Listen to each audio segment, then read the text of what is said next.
They just want you to sit in your chair and go, hip hip hooray, for the Western press and the Western narrative, regurgitating the same old, every single day, without the truth.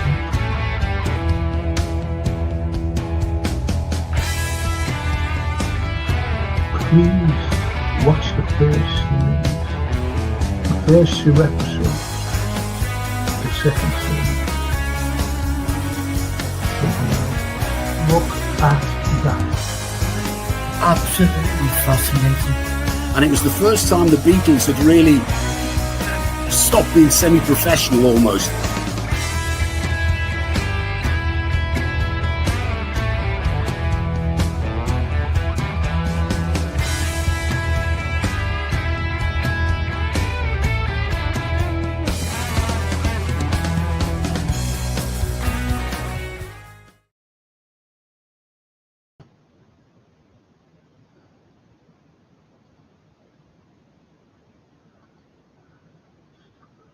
Just another little picture in the corner there. But anyway, he goes even and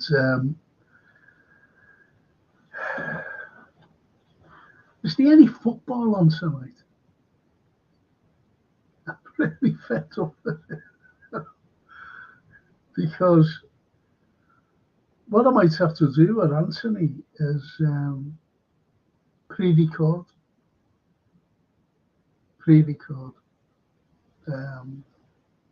So that people are looking, you know.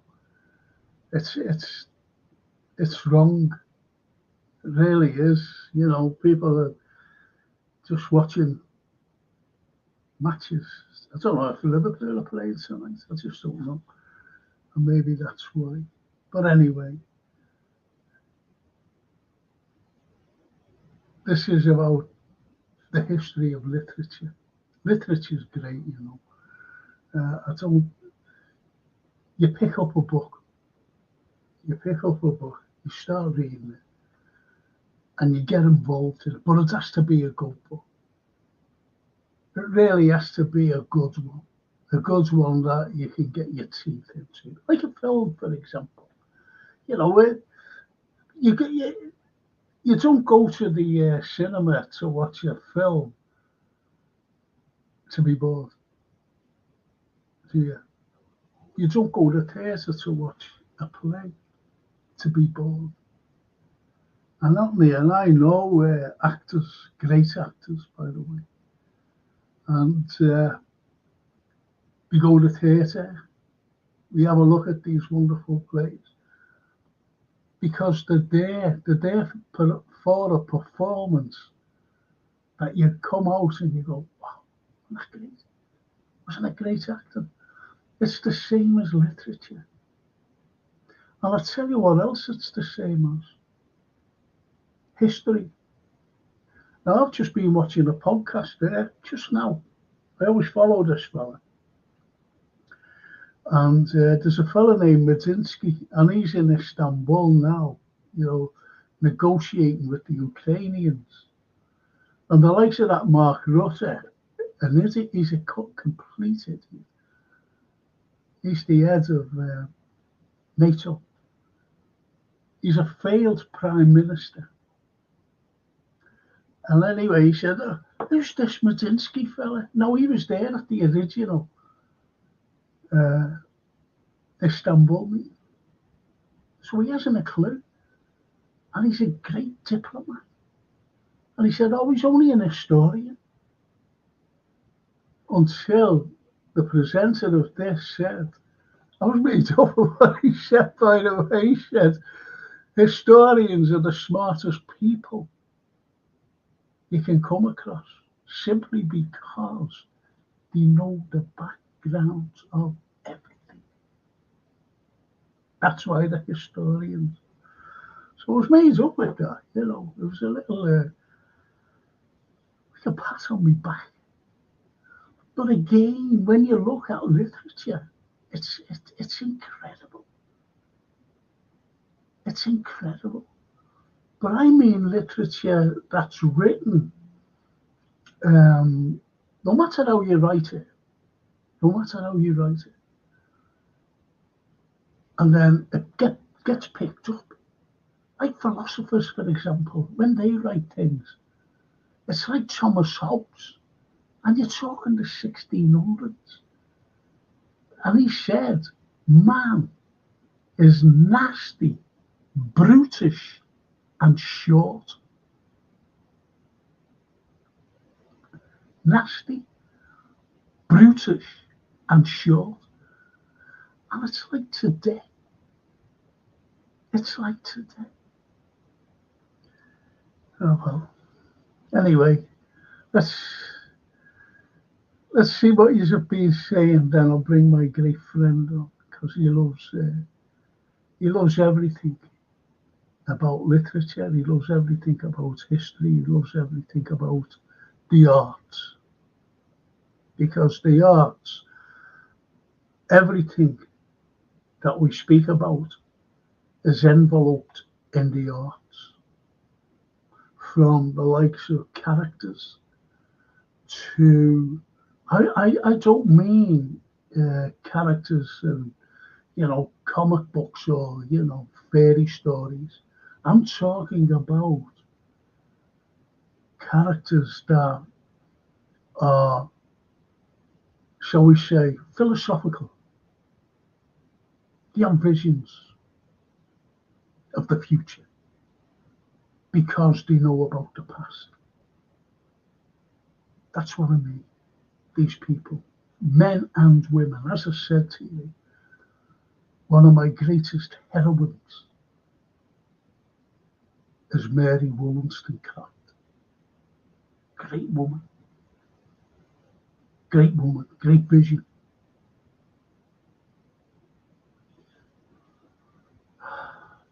Anyway, Simon, hi Franco. I grew up with the work of Willie Russell. The majority of his work includes working class heroes who suffer because of the preconceptions. I was at the doctor's today about my eyes, and I've got to go to the hospital tomorrow. Might have to have an operation. This is how bad it is. Surgery, as the doctor said. He was a kid to me. He was a kid. And he gave me a thorough examination. And he went, wow. He said, I've got he wanted me to go there and then, but I couldn't. I had to get home. So I've got to go with tomorrow. Francine's picking me up, taking me up there. So let's hope everything is okay. Yours truly. I'm sorry about this. Anyway, hi Franco. I grew up with the work of Willie Russell. The majority of his work include, well, Anthony and I know Willie, by the way. Working class heroes who suffer because of the preconceptions and constraints that society has placed upon them. Great comment. Opening comment. Brilliant. Love that. Well then, Simon, that's a cracker. Most notable for writing musicals and plays such as Educating Rita, Shirley Valentine, and John Paul George Ringo and Bert, a musical about the Beatles. Seen it? Simon loves it.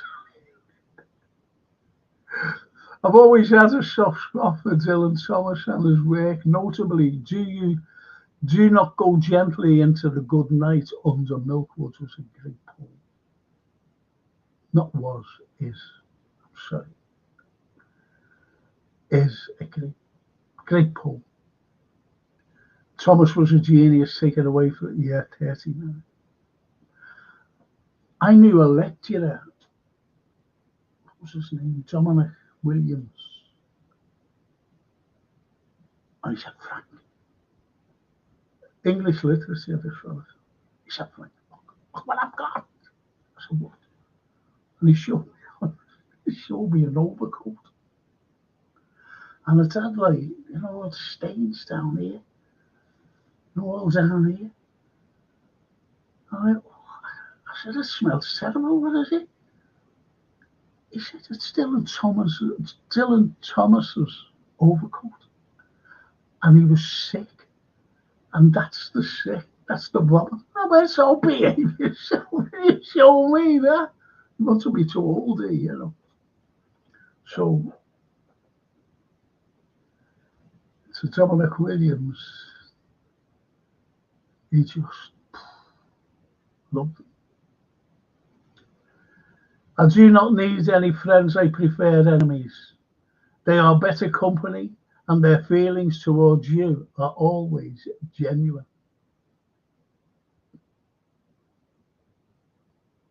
Because they speak the truth, the enemy. They say to you, don't like you, don't like your nation, don't like your leaders, don't like anything. Whereas the likes of other people, but that's for another time. That's for, how can I say this? That's for current affairs. To be honest, because we could carry on about what's going on today with Trump. We don't know where Trump is going. He's up and down, inside out, and good shout again, Simon. Interesting fact, Dylan Thomas has a link with the Beatles. His portrait appears in the cover of the Beatles. Yeah, somebody playing that today. When I got home, on stage. 20 years ago today.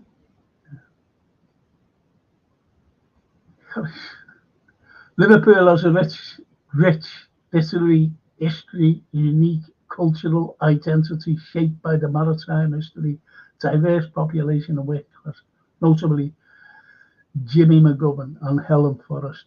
I think Helen's well done, hasn't she? Something's across the Mersey, she wrote, didn't she? I know Jimmy, by the way. I know Jimmy McGovern.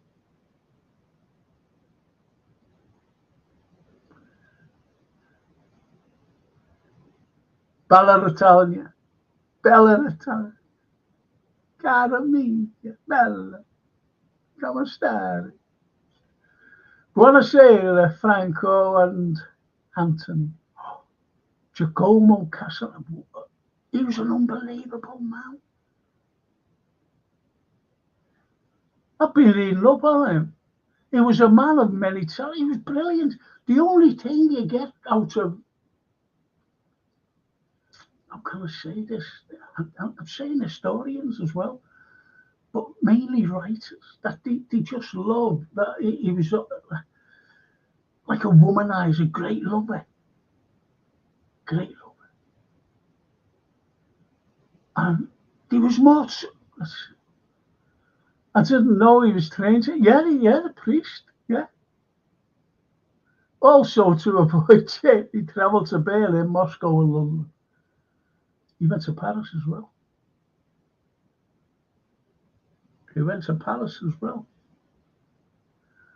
I met a lot of all these beautiful Parisian females. I don't want to go down. He was incredible there. Giacomo Casanova. And isn't it funny how people get a nickname Casanova? These womanizing people. Where he met Catherine the Great and many more. And Catherine the Great, what city did she go to and build it up? And it's going to be back in Russian hands. That was a desert.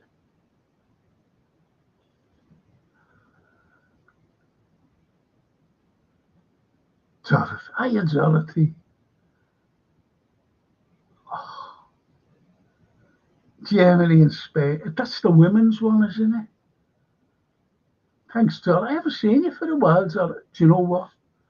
Ozzie Davis dying. And one of my favourite albums outside the Beatles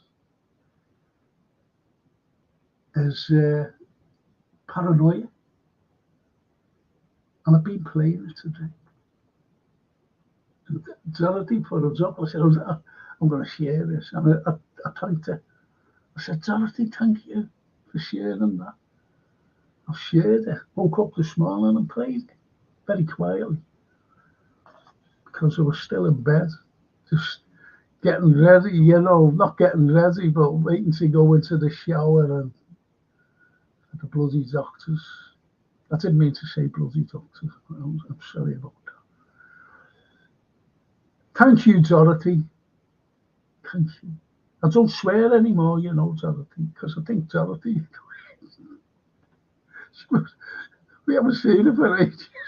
She was there. He just doesn't stop swearing. But anyway, great to see you. Good evening, Frank, Anthony, legends in the chat. Hope everyone is well, says our brother from another mother, Johan.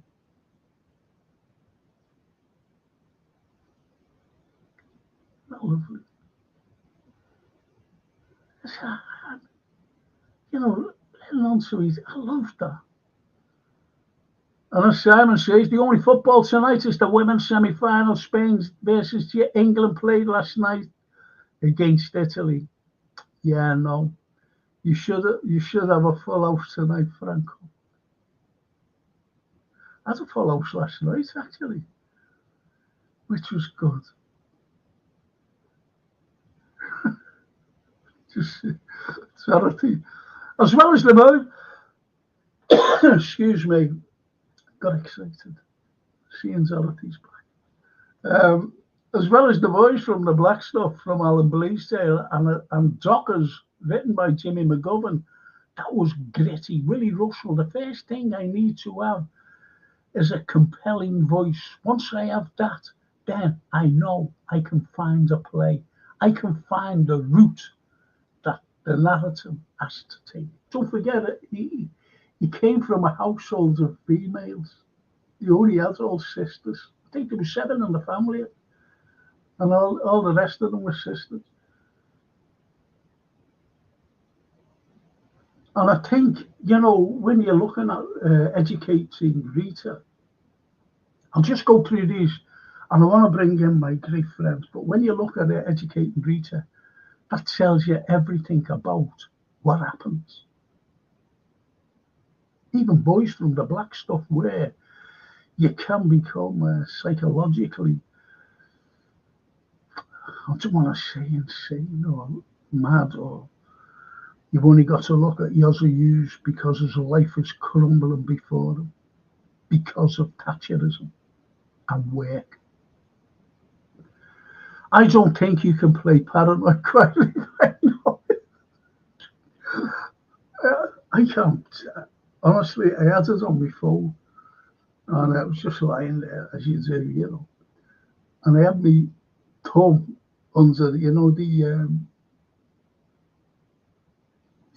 volume thing, but it was loud.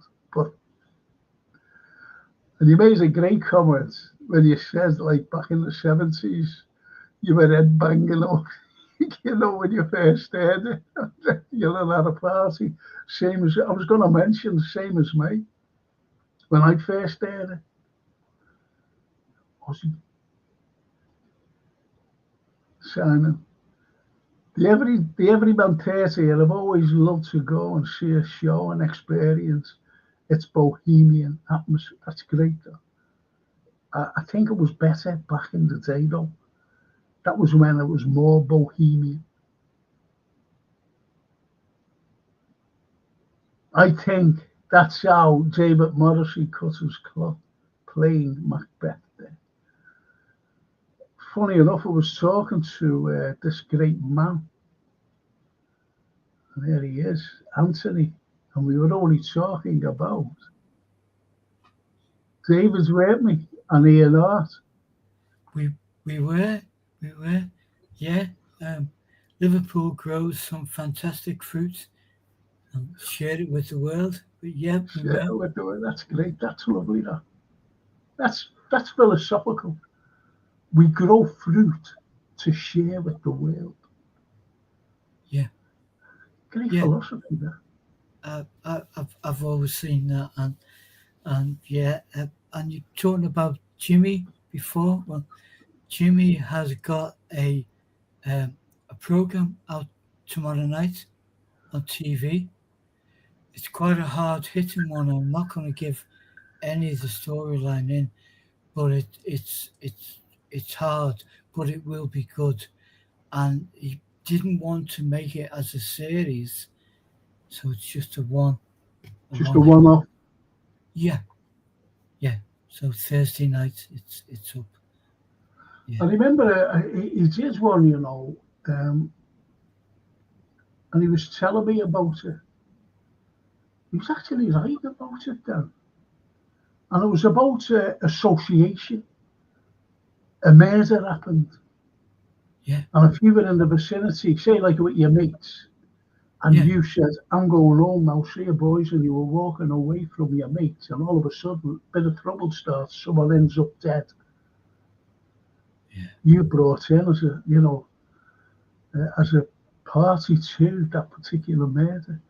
Yeah. And it was great, I actually watched it, when it was finally written and it's put on the telly. It was really good. yeah. Who I'm messing with? You're not going to believe this. I was at a function. Yeah. I don't know what. No, you and Mike McCartney. No, that was another time, wasn't it? That you and Mike. I was at a function at the, what do you call it, the Anglican Cathedral. So I was up there, and I said to Francine, because I brought Francine along, I said, I'm going over to meet this man. I said, do you want to come with me? She said, I'm too shy, Dad. So I walked over, and who it was Kenny Dalglish, and he's talking to Jerry McGovern, So anyway, I went over, and I went, Kenny, can I shake your hands? He says, yeah, you're all right, Frank, how are you? And I went, oh, you know me. So he said, I watch LFC TV. He said, I see you on there. He said, and you're good because you say it as it is. But anyway, that's enough. And I thought, I said to Jimmy, I said, did you tell him my name? When I seen him later on before, like after, when he was on his own. Jimmy said, no, it was genuine. That's what he is, genuine. I mean, we've talked as well. Well, we've talked often about certain people in history and now who are we regard as truth tellers. Now, Jimmy Allen Bleasdale, and as you found out, King Kerry, just speak the truth. They don't fancy up anything. No bull about them. Just speak. Well, anyone can exaggerate, though, can't they? It's like the boys from the Black Stuff. Yeah. Now, the boys from the Black Stuff, you actually see a person deconstructing, from a dad, a worker, a fella who loved life, provided for his family, provided for his kids. And yet, because, I don't know whether you were with me on a pod, or I don't know whether I said it on this pod. I must have done. When you were with me, and I said football, or it could have been a football pod, I don't know. I said football during the 80s saved Liverpool from going into apathy. It did. We've all been apathetic, every one of us, but he was. This is the problem. This is the problem with Thatcherite government, and the neglect of Liverpool, and the neglect, the managed decline. She tried to deny that it wasn't a managed decline that Jeffrey Howe wanted. But it was going on because we were totally neglected. That was the managed decline. And he wrote about Yossi Hughes, and you can see him, and his hair just deconstructed into nothing, into a paranoid person. Yeah. It's a job. I can do that. Anything to get a job, to get some money in, a wage. Even as mates, when you look at it, Paul Angelus, for example, Yeah. Michael Angelus, was it Michael or Paul? Michael. And you just see him, and when he's walking down, I never forget the scene. He's walking down, like down, his mates are there. And Michelangelo, he looks and he goes, oh. You know what I mean? Because he's with his kids. Yoz is with his kids, and he's wanting a job. Yeah. And he just turns his head and goes, oh, no. Even then, in the 80s, which is not that far away, we didn't talk about mental health. We didn't talk about breakdowns and all of that. And so that was the first time that we, as an audience, were carried along with this poor man's breakdown, because he only wants to earn money to feed his family, and as we've often talked, pay the people who want the money off him. Yeah. All in that same boat. Yeah. We were all in the same boat. Every one of us. You look at, as I said, about the history of literature. Now, plays is a literature. People forget that. Yeah. Plays are literature. You go and watch something. Yeah. You get ideas. You see something that inspires you. I always remember Bleasdale saying, I love standing at bus stops and getting on the bus. Standing at the bus stop, he said he was listening to two old fellas. Right, it could be me and you. That was today. But he was listening to two old fellas at the bus stop, facing the Royal Court, the bus stops. And he said, I was standing there. Do you ever remember Roland Rat that used to be on the television? I do, yeah. And this old fellow went there. What do you think of that Roland Rat? He never called him Roland. He said Roland the Rat. He said, what do you think of him? And the fellow went there. I don't know, but you've got to, you've got to understand what he's trying to say. He said, I don't effing well like him. And the other fellow said, but why did he have a... It's a stop. Talking about it. I know. Not about you. What he was saying. And he said, just laugh me head up. He said, but when he gets on the bus and he gets these young girls behind him, talking, young girls, like from school age, they're on the bus to go to school or coming home from school or whatever, and these other, and young women as well. He said, I can't understand a word they're saying.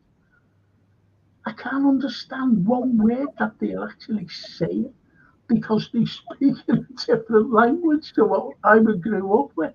And that's it. And that's where he gets us all his material. Yeah, that's absolutely right. And Jimmy McGovern does the same. That stems from Jimmy's childhood, when he had a horrific stammer. So it kind of excluded him from conversations and things. So we would just sit back and watch. And we've all done it. We've all done it. And if you get in that moment, as you said, on the bus or whatever, it's mostly laughable, but sometimes it's wonderful, poignant snippets of conversation that you hear. And that's how, I think that's the great gift of a writer, is that you can harness that, and you can kind of concentrate on that, the way that you and I might go out one and catch a little bit of it and not all of it. They songwriters are the same. You know, if you get a great lyricist or songwriter, it's all about observation. See what Dorothy says. Back in the day, Frank, you've just taken the words from my mouth. Remember watching Bouncers at the Everyman with John McCart? Oh, we know John, don't we? We know John, lovely fella. He's been on here, was in, and he was brilliant in it too. And in brackets, I did relate that to him on a previous podcast, Frank. The Everyman Bistro was a lovely, welcoming place with Mrs. McGough. Henry, I mentioned him. Was it last night I mentioned him? And Brian Patton, amongst the local. Yeah. The Liverpool poets. Great Liverpool poets. Great. And what I'm proud to say, honestly, what I'm proud to say, during the capital, no, do you know what? I don't know whether it was our 800th birthday or the capital culture, which was the following year. 2007 was the birthday, the 800th birthday of Liverpool, and the following year, 2008, was the capital culture. Now, I was asked to write a first line. Well, was it the first? Yeah, the first line of a poem. What's the first line? I don't know. But anyway, and I went, why me? Honestly, I said, why me? Do you know who asked? Because who asked for me? I couldn't believe it. Was Roger McGough. He said, get that historian, get Frank to write a line. And I wrote about the castle. You know, just a line, just a rhyming couplet. That's what I wrote, you know, a rhyming couplet. You know, and it went. I tell you where it went around. Do you know the fountain in Williamson Square? Yeah. When you look at it, the circle, it's written on there. Yeah. Not many people know that. No. And McGough said, get the historian Frank in. Yeah. And let him write I don't know whether it was the first line or, you know, to start it off about Liverpool. Yeah. Made up with that. That was very proud, Anthony. That's That brilliant. you sent for me. Which I couldn't believe. Oh dear. Oh dear. Never get over that. And let's see what these say. Simon says they say that memories live longer than dreams, but my dreams, those dreams of long ago, they still give me hope and faith in my class. I can't believe that there's no hope. Can't. George Malone. But we all live in hope. We have to. Every one of us. Yeah. And that's a powerful quote by Mr. Malone. Thanks for that, Simon. And Graham Souness and Sammy Lee made a cameo appearance in one episode. The series was also a sequel to the earlier play, The Black Stuff. Yes, it was. Yeah. Seen all them. So, lovely Yeah. Dorothy. The disintegration of Yoz's mind was there for all to see. His portrayal of Yossi Hughes in Alan Bleasdane's Boys from the Black Stuff lingers long in the memory for a sublime interpretation of a man amidst the turmoil of a mental breakdown. And as Anthony said, Dorothy, mental health wasn't even an issue then. It never came out. Mental health. And people believed that mental health meant, you know, he or she is suffering from mental health. They think that it must be mad, you know, mad. Yeah. Again, that was a classism thing for the working class to suffer mental health. For the upper classes, they went away and found themselves and sailed to Italy or Do you know where where they went to? I'll to tell you where they went to. You know, besides Italy as well, you know, they went to the Apennines and the Alps and places like that, you know, to get away. They always went to Switzerland, to the yeah. Alps. They went, That's where they went. But we couldn't do that. We had to yeah. suffer. It was Excuse just me. get on with it. Just get on with it. Like we're always told just to get on with it. Yeah.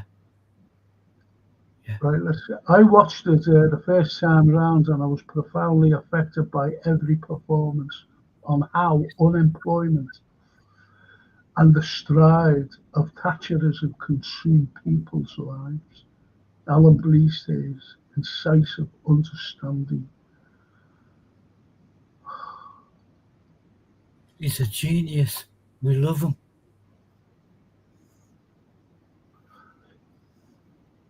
You, well, you did him, didn't you? I've got to say, you did him with one of the 100 heads. Yeah. You put him up there. And I said this before, so funny. These two ladies, obviously, it was in the air.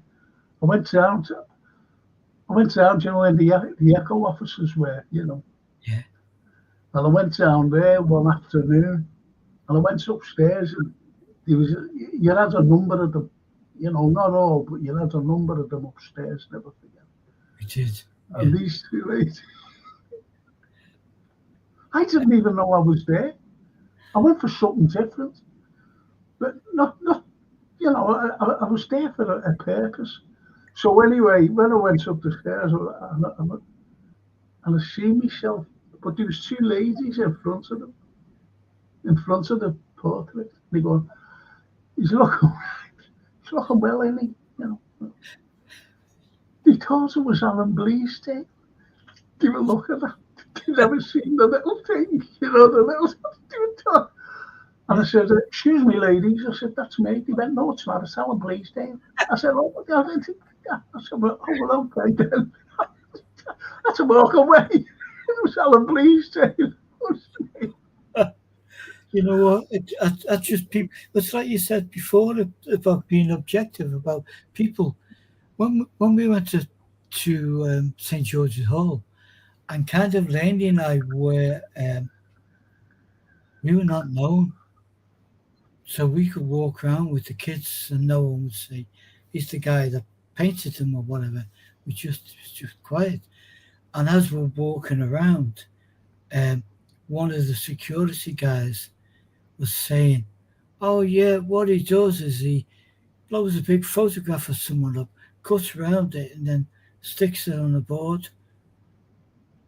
And then, so that wasn't feeling too good for me. And then we thought, let's go and get a cup of tea. And someone must have said to this particular lady, he's the chap that painted them, whatever.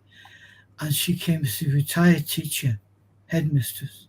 She came up to me on the bounce and she said, we're in St. George's Hall and you've seen what it was like. It was special. Never happened before and never will happen again. And this woman comes up to me and she says, I have counted 92 grammatical errors and left it at that.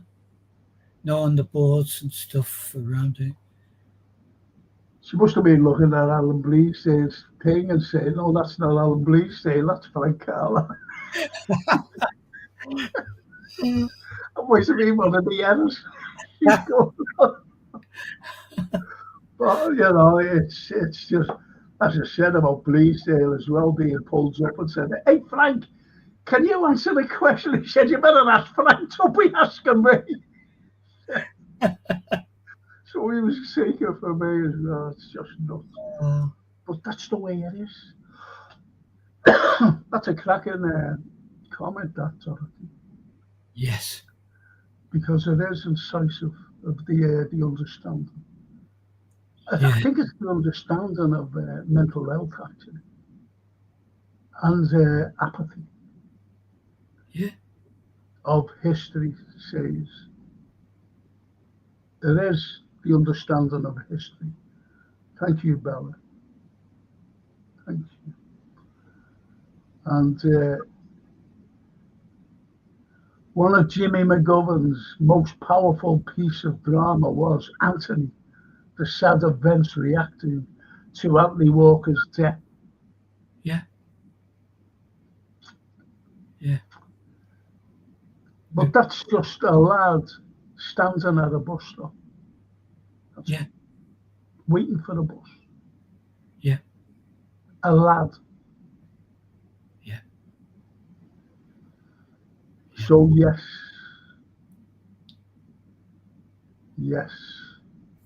powerful, Simon. Jimmy McGovern's work is marked by a very Catholic instinct to look where no one else will. The irony of being an atheist with the most Catholic shows on Britain. He was brought up a Catholic. Yeah, SFX. Yeah, brought up a Catholic.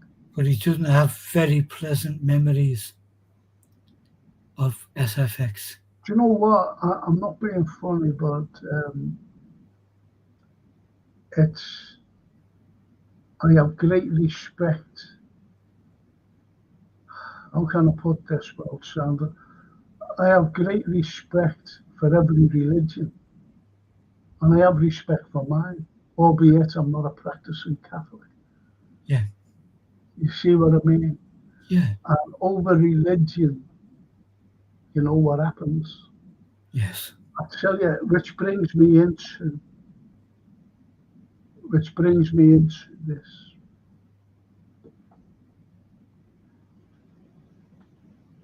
There was a poem written by Sir Edmund Spenser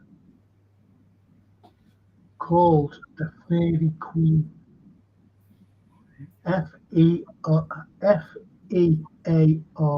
not like a fairy, a fairy with little wings, not one of them. The Fairy Queen. And where she had, her name was Britomart, the martyr of Britain, Briton, B-R-I-T-O-N, Briton, because we were Britons, not Britains. So anyway, she was Britomart. Now, Britomart, when you look at it whole, she gave up everything. This is going to sound mad from what I mentioned, when I did Elizabeth I. But anyway, Britomart, she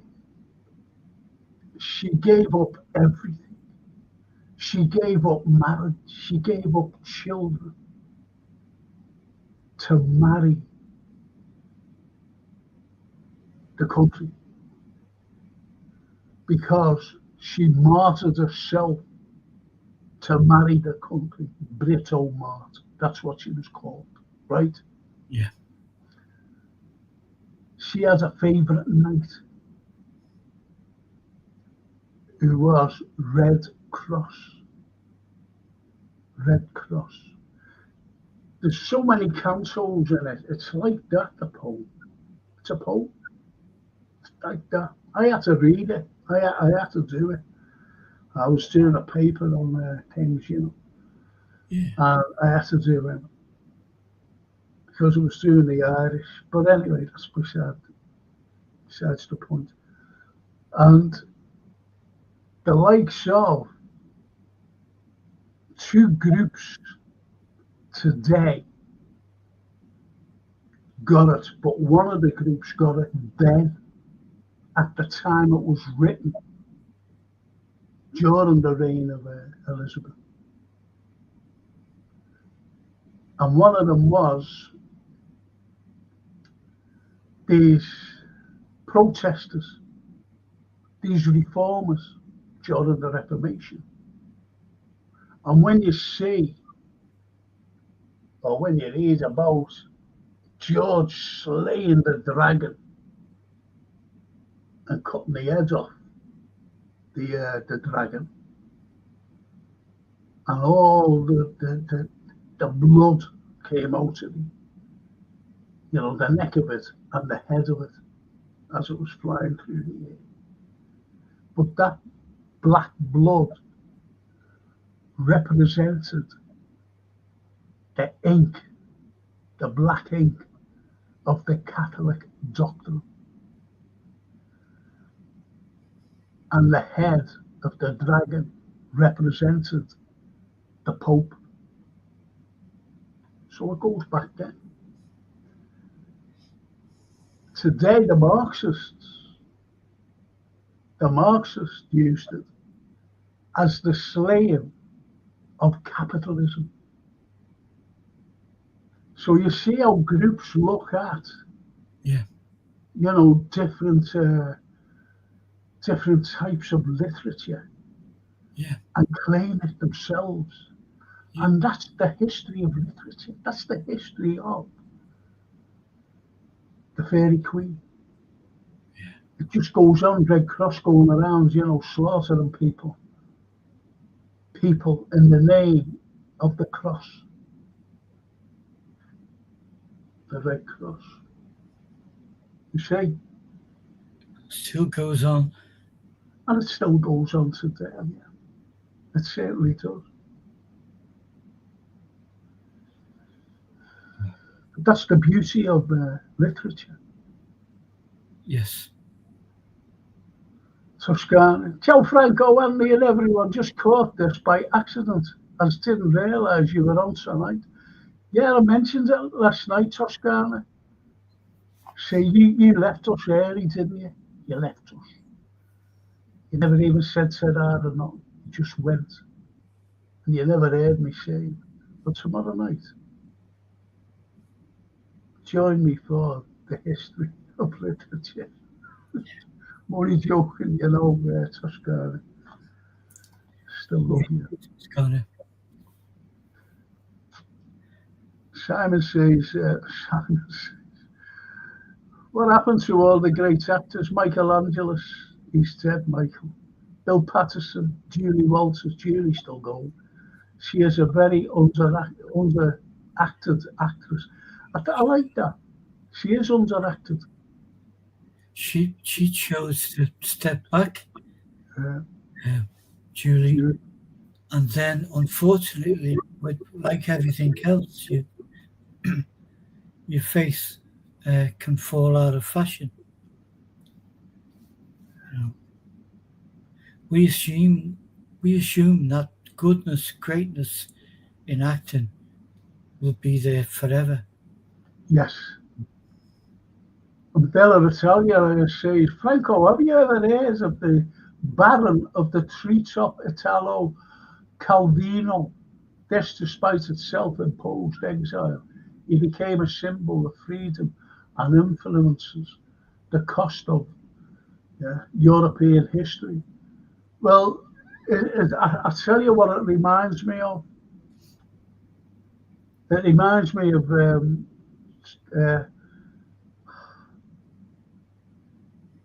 St. Anthony of Padua. I'm awfully sorry, I couldn't think. St. Anthony of Padua. Because he went into self-exile because he was being persecuted.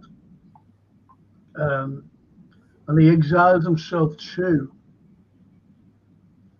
Egypt. He went into Egypt because of the flurry of, it was violence as well against him. Yeah. So he fled to Egypt and he went into exile there. He became a hermit. Now, St. Anthony's Church, who we know, Anthony and myself, know very, very well. Very well, don't we, Anthony? Me too.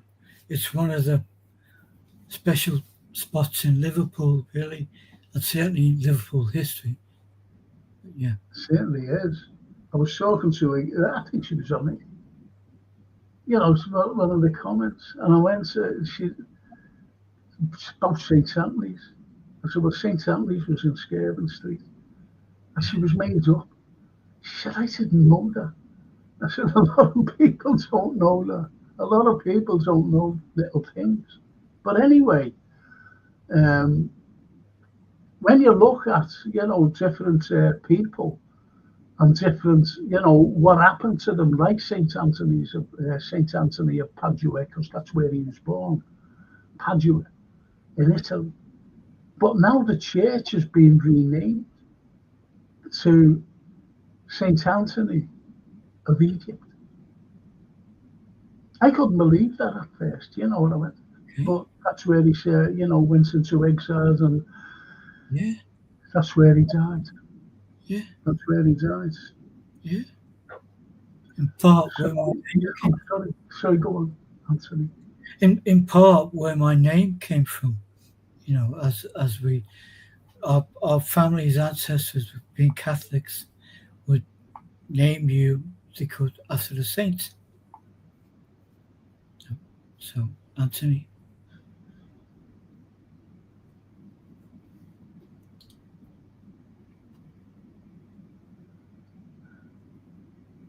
Hang on, let's see what he said. Sorry there, I went past it. Awfully sorry. And influences the course of European history. But a lot of people did. Unfortunately, I don't know. I really don't. But you get a lot of people who, there's a writer, but this is not just English literature. There was a writer, a great Russian writer by the name of Solzhenitsyn, and he got away from the Soviet Union. He said, I've had enough of this, and got off. And he went to live in Switzerland. And he said, I can't believe it. Then he went around Europe. He never came here.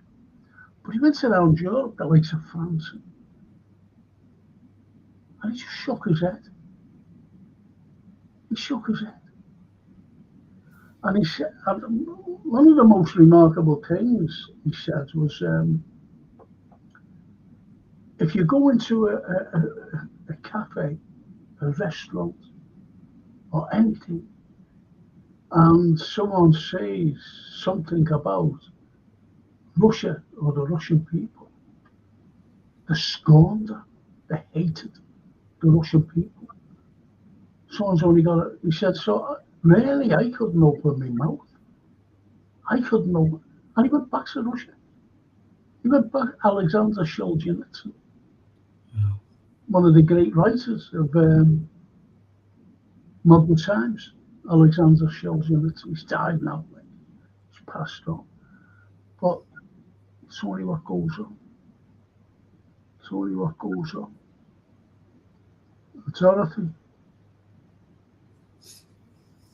Dorothy says, that's interesting as Terence Davis brings Catholicism into his plays. Distant voices still lives. The Long Day closes, Pete Postlethwaite and Frida Dowie executing sublime performances in period Liverpool, reflecting an austere simplicity veering from the puritanical to the soul. The dinner table scene witnesses Pete Postlethwaite's innate grasp of his art and simultaneously puts the fear of God into his family. The duality of, I love the light nights, but they are starting to draw in now. I don't know whether you're aware of this, Dorothy, but Steven Spielberg was asked who's the greatest actor that you've worked with. And Pete Postlethwaite was. He said Pete Postlethwaite. He worked with him in Jurassic Park. I went to see him in King Lear at the Everyman, Pete Postlethwaite. Soon after he died, unfortunately. Pete Postlethwaite died. He was one of the original Everymen. Oh, yeah. was a troop with, Yeah. along with Julie Walters and our very own Roger Phillips. Roger Phillips, yeah. He was one of them, the troop. Yeah, Little Julie Walters. Bill Nye, Bill Nye. Oh, brilliant actor. do you know what? Honestly, I've got to say this. Do you know what? I mentioned this when on my football show. And when I went down to Wembley in '78 to see Liverpool play Bruges, I was standing in a corner, it's where Kenny Dalglish sat up doing this, And I always said to Francie, come over to me, doing it. And she said, oh, shut up, Dad. Anyway, see it now. Anyway, excuse me. This fella, a mate of mine's brother, he was a lot older, than his brother, my mate. Yeah. And I felt a tap on my shoulder. And he said, what are you doing? I turned around. He said, what are you doing here?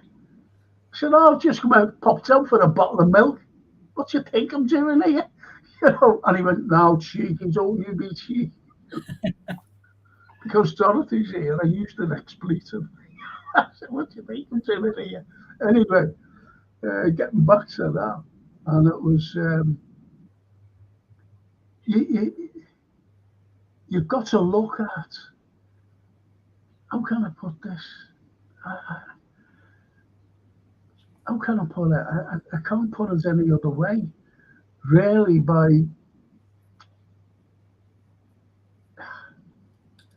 it's like the dinner table scene, as she's saying, witnesses Pete Prostitutes in a grasp of art and simultaneously puts the fear of God into his family. Now, I was going to say tonight,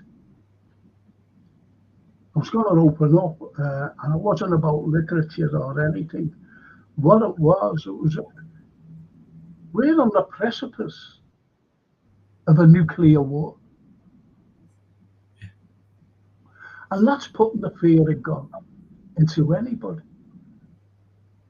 Because I've just been watching something there. And there's lunatics. And I don't trust them. I don't trust them. No, I don't. I do not trust them. I don't trust these lunatics in power. But that's what I'm doing on Friday. I'm doing a second half. I've got a ufologist in, but the first half was current issues, and this is what I want to talk about on Friday, 7 o'clock. 8 o'clock is the ufologist. And Simon, I don't know whether it was Simon, who said the UAPs, not UFOs anymore. I was going to say, how pedantic. But I wouldn't say that.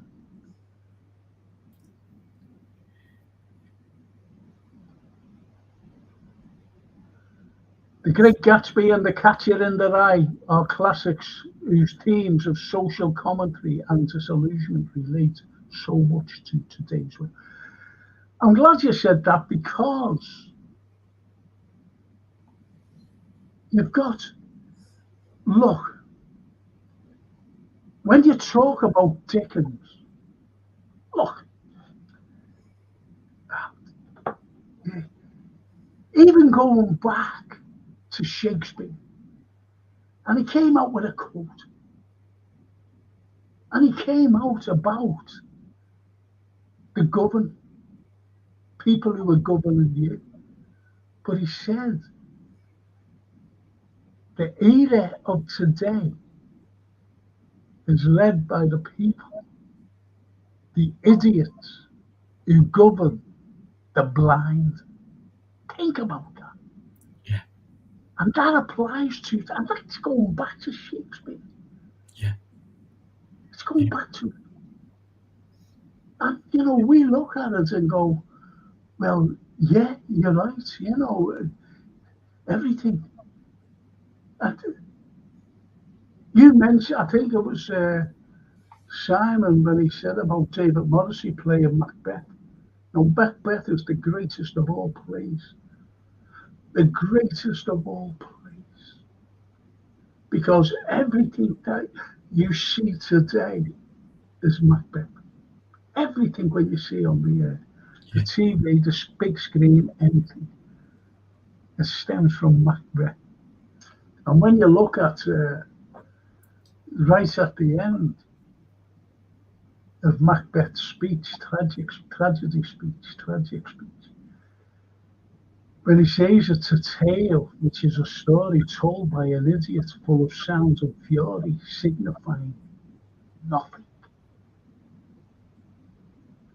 Everything is light. Yeah. It reminds me, I shouldn't say it, but it reminds me of Trump today. Trump. Yeah. I believed in Trump, I really did. I said, here's a man coming in to save the world, to stop all this war and everything. And it was a tale because his ticket was to bring peace. But now he's gone against everything because who he's got in his ears, both ears, is a fella named Lindsey Graham and some other failed general named Kellogg who ate Russia. And he's done away with his defense secretary and his vice president. You don't hear of them. You don't hear of Lindsey Graham and this Kellogg fella. So it is a tale told by an idiot full of sounds of fury, signifying nothing, which is Trump. Yes. In a nutshell. Yeah, totally agree.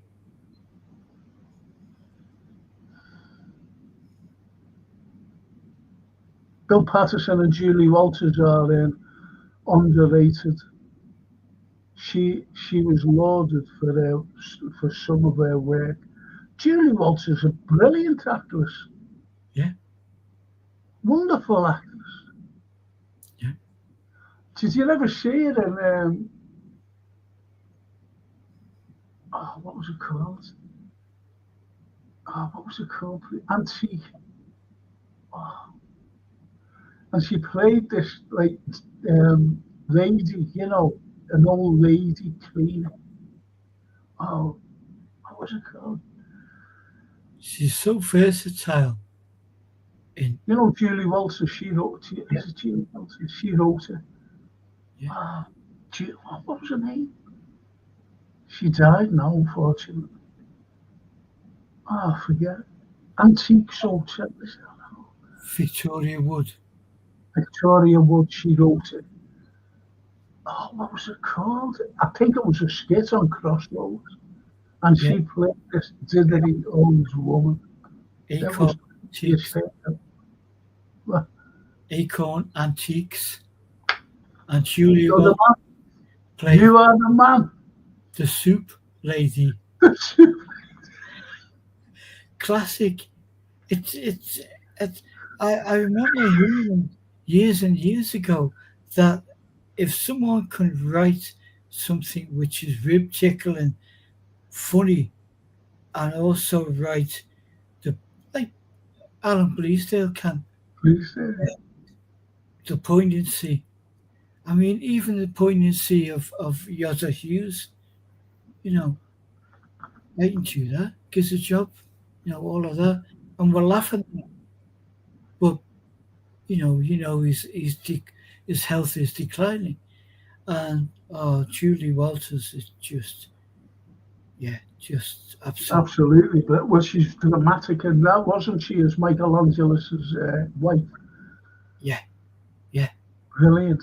But that antique, Acorn Antiques. Yeah. He had an Irish fella in it, and he was like a Benny type person. And you see him, and he was in one scene and Julie Walters was in it, and Victoria Woods was, and they were standing there.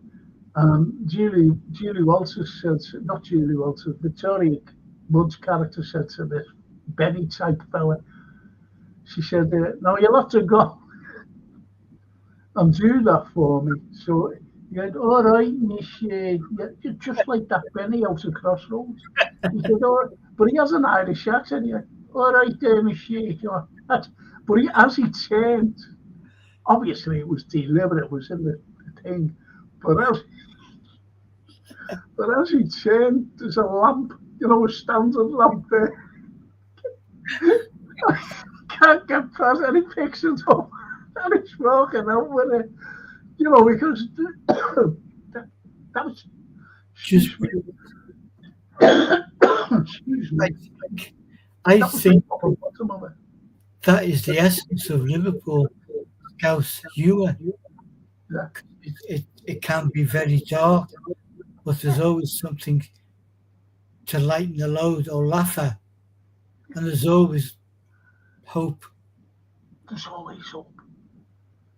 It came out before, didn't it? When someone, I think it was Dorothy or Simon, who Yes. said, there's hope. We live in hope. Yeah. If you give up, and that's where your mental health comes in. Yes. I love Bill Patterson, says Dorothy, and he's such a lovely fella as well, as a brilliant actor. Yeah. Scottish, isn't he, Bill Patterson? He was in almost everything. He was on TV a lot, and he was loads. He was in loads, wasn't he? Every time you turned, he was in it. Same as Pertwee, not John Pertwee. I forget the other fella, Pertwee. Anyway, Dorothy says, an extremely fine actor, Pete, and I read his autobiography. Yes, he was in a relationship with Julie. I didn't know that. No, I didn't know that. I didn't know that. And if you read that, he wouldn't just say that if it never happened. And Johann, the Gulag Archipelago by Solzhenitsyn. He can spell Solzhenitsyn.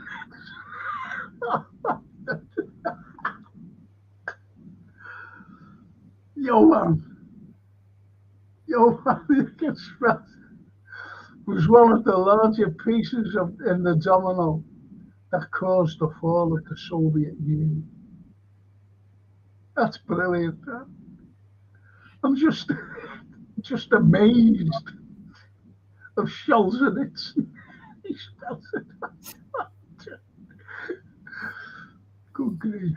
And Sarah said Pete was offered a role in Gangs of the New York, but I'm going to tell you something now about that. When offered a reduced salary, he said, it was the biggest dream of my life to work with Scorsese, but I thought it was a bit of a scam. Now, I'm glad you said that. Get onto this. I don't think you even know. I don't know whether I've told you. Anthony, in private conversation, we have a conversations, as you know, and the people on here. Do you know the Gangs of New York? Yeah. Do you know what it was based on? Liverpool. I'm surprised here. Go on. Liverpool. Yeah. Yeah. The Peanut Gang from the South End and the High Rip Gang of Scotland Road. Yeah. It was based on that. Very vicious gangs. Very vicious. A couple of them were hanged of the High Rip Gang. And that happened it happened in Tyburn Street. When there was, a couple and their friend just walking down Tyburn Street, and they were going out, for the night out. And these three fellas stopped them and went, members of the High Rip Gang. And He wanted the money. But the fella stood up to him. He said, we're going out. I'm taking my girlfriend out and my friend. And this is all before the First World War, by the way. And anyway, the fight ensued and he killed the fella. But anyway, they got caught and they were hanged. They were hanged for it. So they were the viciousness. People lived in fear at the time around the Scot. No one had approached them. They were young thugs. Yeah. And they were always wanting to fight. And they had it off with another thuggish gang from Park Road. Yeah. And they had it off together. Okay, let's have it off. See who's the toughest. And the high rip gang won. Yeah. So Scotland Road became synonymous then with, dead hard and Yeah. if you're from Scotty. Remember that? Dead hard if you come from Park Road as well, to be honest. Wasn't it true that as a resistance to them, because they literally had the streets, no one would leave the house at dark, that there was a kind of a vigilante gang set up from dockers who would come back, because obviously Scotland Road, as we know, seafarers, dockers, they would come armed with clubs. Yep. And then they would try and address the balance. Yep. Bang a few heads. I'd love to do a history show about them, Yeah. I'd love to do it because, when people lived in fear, and it's just terrible the way people lived in fear at the time. And you had these two gangs. There was other gangs, by the way, but these two stood out: the Peanut Gang and the High Rip Gang. They stood out. I'd love to do it. I'll do it one night. You and I. I'll do it. Did we go there, even that those atrocities were going on? Yeah. There was not really the outlet for a writer. Although there were a few articles and things, no one would even write about them. No. Fear? No. It was me, Frank. Don't blame Simon. I was the pedantic brat. I looked the way he'd be a good Catholic, wouldn't he? Going to confession. It was me, Father. Yeah. Do you know, a friend of mine died, my mate, we were all mates together. Yeah. At the age of 24, so you had 6 lads carrying, age 24, carrying a lad, one of our lads who died of leukemia, age 24 in the coffin. And I was thinking about that the other week. I was going, young lads carrying the friend, 24 years of age. Yeah. Anyway, when you think of things like that, and it brings everything into perspective, doesn't it? No matter what age, what age you are. Sorry, I just went off track there. I did digress. Big Up says, even called, what a name that is. Is that a name? No. It sounded like Welsh, didn't it? Even. Yeah, could be, yeah. And Simon, Big Brother is watching you. War is peace, freedom is slavery, ignorance is strength. And who controls the past controls the future.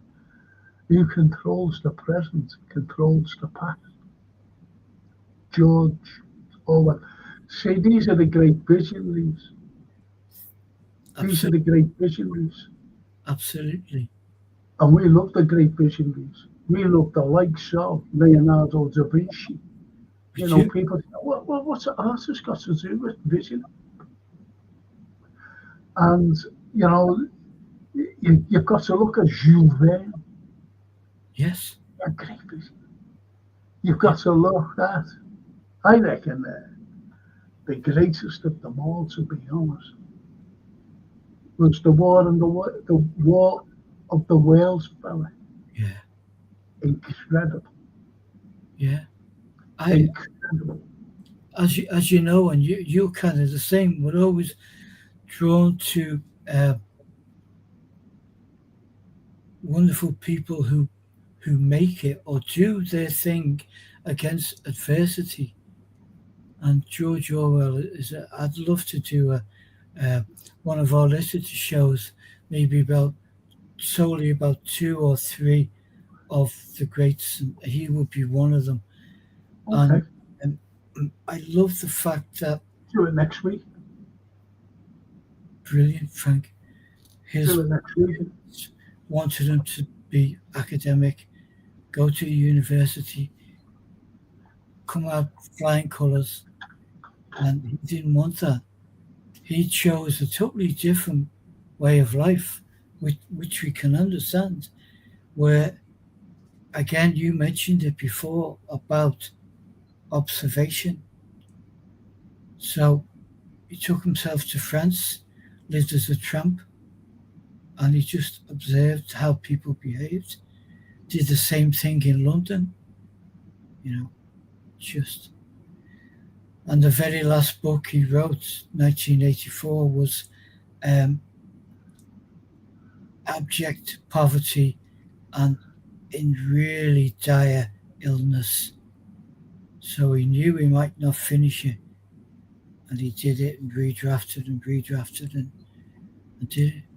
So it's that kind of mentality, and Shakespeare is the same, where sometimes the, the writing is not for them to receive the glory and the accolades.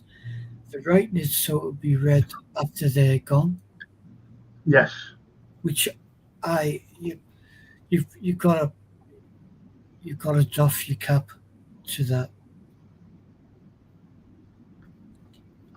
See, when writers write, the likes of Voltaire, for example, um, he said something which is profound today, which was profound then as well when he wrote this. And he said, those who would make you believe in absurdities would make you commit atrocities. Yes, And it just goes back to what I mentioned about Shakespeare, yeah, yeah, about what an era we live in, yeah, by idiots who govern the blind. Excuse me, there's a bell. I'm sorry about this. yeah. Absolutely, Frank.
It was my neighbour.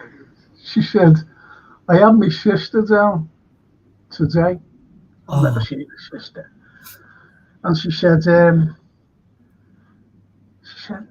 I've been watching a get onto this.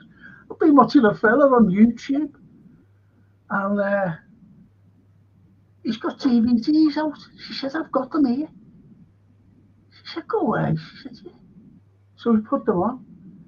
And she said oh, to her, do you want to meet him? This is her sister. She went, what do you mean, do you want to meet him? She said, he only lives there. Somebody rang today. Was oh, it? Was it? She said, she thinks you're crazy. I said, well, no, that's nice. that's fantastic. Yeah. Mad, isn't it? It's mad.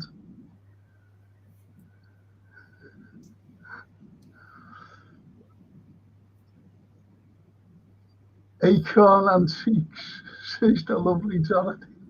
Yeah. Couldn't Yeah. Isn't it funny how you Simon, Acorn Antiques, Mrs. Overall, that was it. I couldn't think. Simon couldn't think of it. Yeah. And sometimes I think that being widowed is God's way of telling you to come off the pill.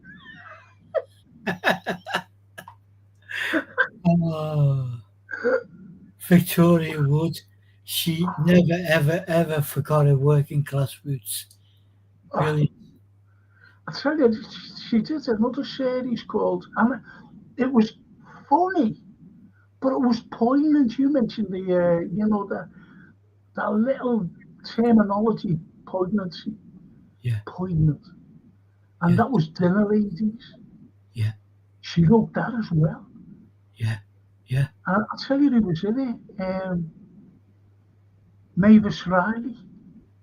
Yeah. Mavis Riley, from Coronation Street. I remember Mavis myself. And she was in it. Yeah. And she died. Brain. Wonderful brain. And as the lovely Toscana say, Acorn Antiques. Loved it. And Dorothy says, Victoria Wood's writing and performance was supersede. The soup scene was absolutely. Yeah. Yeah. We can't go anywhere without Lainey will say, you're going for soup, and that's it. Yeah, that's it. And certainly if someone walks over to you. Oh man, the power of writing. It's the power of it's also the power of the performance itself. Yes. That's why Yeah. and it's a shame the likes of what's her name who wrote the royal family. Yeah. Carolyn Ahern. Carolyn Ahern, she died young. Victoria Wood, great writers. Yeah. Yeah. Great. I tell you what, Julie Walters was good in. I know we're talking about Julie, and I did half enjoy it. And it was a take on Abba, Yeah. Mamma Mia. She was great in that, Mamma Mia. Some Stella cast that. Stella.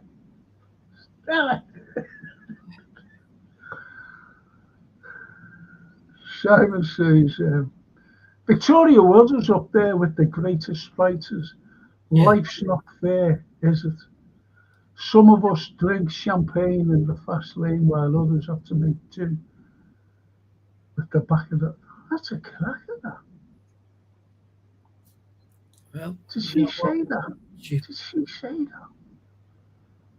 she will always be remembered by her art.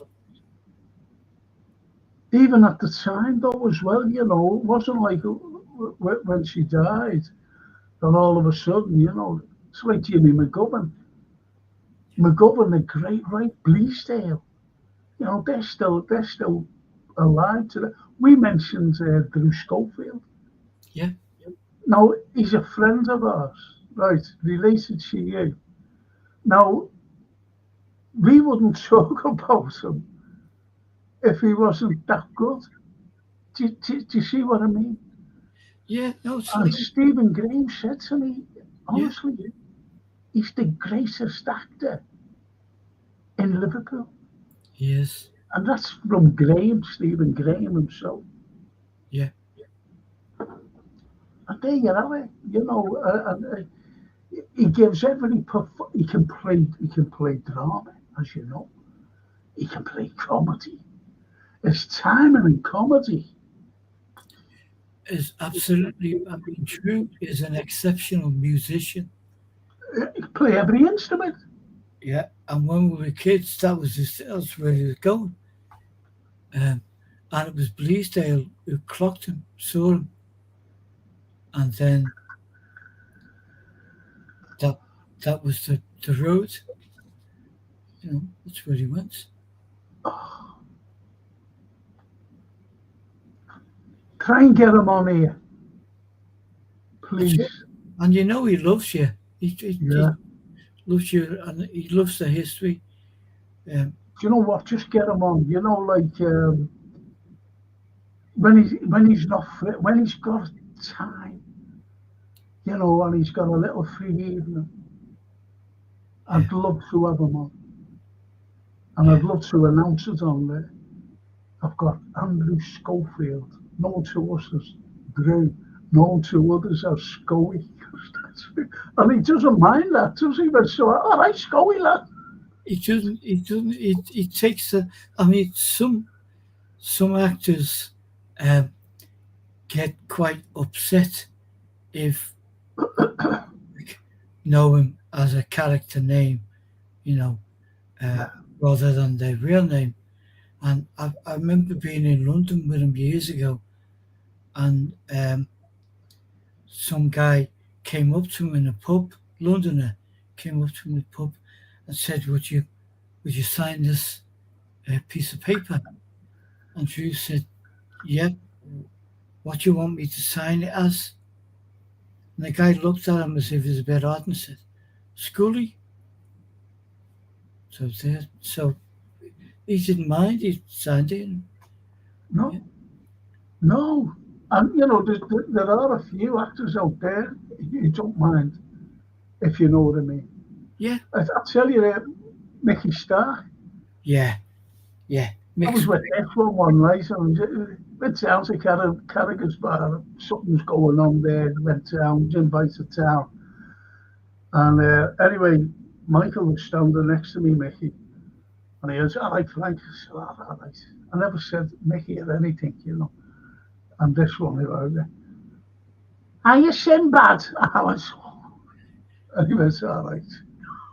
That's what it is. Yeah, he still gets that. He still gets that now. You know. Yeah. Um, I think the sign of greatness is where you take that on the chin, and it's not a criticism. It's an honor for people to remember you. It's the way Yes, that. it is. Absolutely. Yeah, As Simon says there, Franco, that would be a brilliant show if you could. Would be very interesting. Yeah, get him on. certainly would. We'll get him on for you, Simon and Johan. We wouldn't be talking much. We'd be laughing. But there you go. And Sarah says, surely if we have learned nothing else, this war has taught us pity for those witless souls that suffer our dominion. H.G. Wells, he was accurately predicted the future in his novels. Well, that's what we'll be talking about next week. I tell you, if you don't mind the three, oh well. Because I did mention before HG, War of the Whales thing. Yeah. and it's got to be Shakespeare. So we'll talk about those three if you don't mind, and then we'll do another three, afterwards if like in a few weeks' time. That's brilliant. Yeah. I mean, obviously, through chat as well, the three don't have to um, occupy the whole show, but No, they are absolutely brilliant pivots on those talents. And it's like we can talk about Shakespeare every week, and you can look at any internet search, any book, the 10 greatest writers in history. Shakespeare is number one on everything. do you know we'll do as well? Like if we do it like three, we'll do Charlotte Bronte, right, and Jane Eyre. Now you might think, well, what's that got to do with history? A hell of a lot to do with history. Yeah. A hell of a lot to do with history. Also, we'll do got to do the man Dickens. Got to do it. But we bring in a poet. Yeah. What poet shall we do? Along with Charlotte Bronte and Dickens. What poet should we do in the middle? Keats. Could do Keats. Don't forget when he was writing letters to his lovely girlfriend. Oh, That breaks me up, that story. that's when he said, "I have two," because he used to have to go for walks. Sometimes he went with Percy Bysshe Shelley, from the Spanish Steps, and if you can imagine that, and just walking around Rome. But he went into the countryside where he was getting the fresh air because he was suffering from tuberculosis. And that night, he said, "I have two luxuries on my walk: your beauty at the hour of my death. Oh, to have them both." Again, you have truth, you have the Oh, poignancy of, of the word, you know, uh, and and that was the last letter he wrote to her. that is Could you imagine, Anthony, that girl opening that letter? yeah, yeah, yeah, So, and these are the people we've got to talk about Dickens. Got to talk about when he went into, he loved Liverpool, and he went into these workhouses, well, special workhouses, especially one workhouse he used to go to. And he used to, I mentioned this on the history show when he used to go along to Molly Bushell's, and he yeah. used to get his mints. He used to sit looking over Liverpool, sitting on a bench, just overlooking Liverpool. When there was nothing in front of him, all he could see was the River Mersey, and he could see chimneys. The repeating thing which we love with all of our Shakespeare included is that observation. Yeah, Looking at them yeah, guys. Look at that machinery kicking off. yeah. And the proof is always in their words. I'm going to show you something here. All right, Yeah, bear with me. I'll just take this down, Simon. Hang on. Just let me take that down there. I'll put these.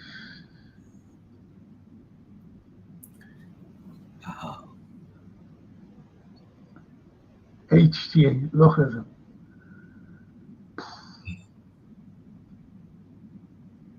Yeah. War of the Whales. One of the Wales. Yeah. Juve. Wow. Somebody Time machine. think about it. Ah, that's Hey, it. That's it. Leonardo. Leonardo. And do you know if you said to I'm not saying to any of our group on here, because these are no. If you said Leonardo da Vinci painted La Gioconda, they wouldn't know. I'm saying the majority of people wouldn't know who La Gioconda was, and yet our people on here would know. yeah. And It's there she is, the background there. yeah. He painted purely as an exercise to see how far you could push the art. He paints it as an exercise.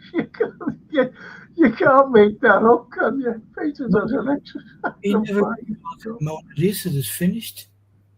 Look at that. Look at this visionary there. He did the perfect circle, didn't he? Without and Frick, Yeah. if you know what I mean. Oh, he did so much, Frankie. And the world has got so much to thank him for. At very least for opening their eyes. Yeah, He designed weapons of warfare yeah. purely because the cities he was at were ruled by people who wanted to be the most powerful. But he despised warfare and he despised all of that death. Do you know who else in the future I want to talk about? The Chinese. Yes, And I can't think of his name. Now, the Chinese, right around the globe, there was like murders and thieving and whatever, they had nobody. And there was this Chinese, and it reminded me of Sherlock Holmes. It reminded me of him. He became the very first detective in the world. This about 2,000 years ago. The Chinese, that's forgotten. yeah, That's just dissipated in the annals of time, yeah, and it shouldn't be. yeah. Do you The know first who police, wrote the very first detective novel story? Was Edgar Allan Poe. you're Murder right. Room Morgue. Well, do you know, I've got a book there, and the very first novel, well, detective novel in this country, was written by Wilkie Collins, and that was The Moonstone.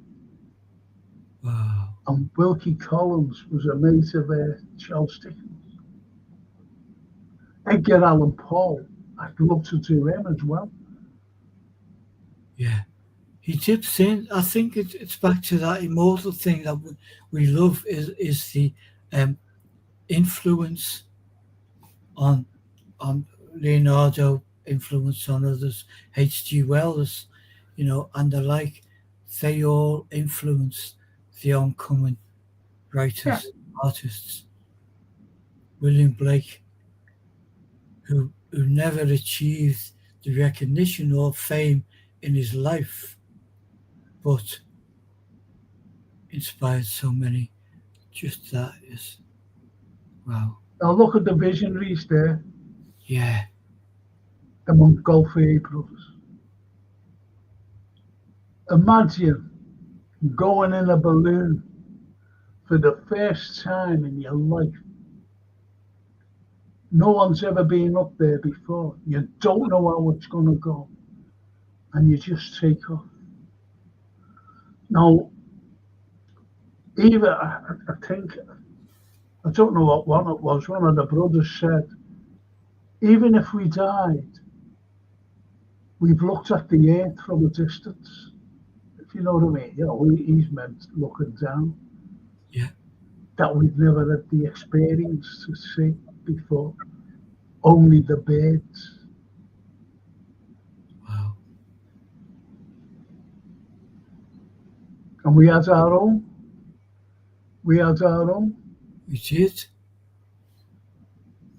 And there he is on the right. Father and There's Son. Carlyle on the left, and there's on the right, and there's James Sadler. Or is it Wyndham? Anyway. So what do you think of that? We do that?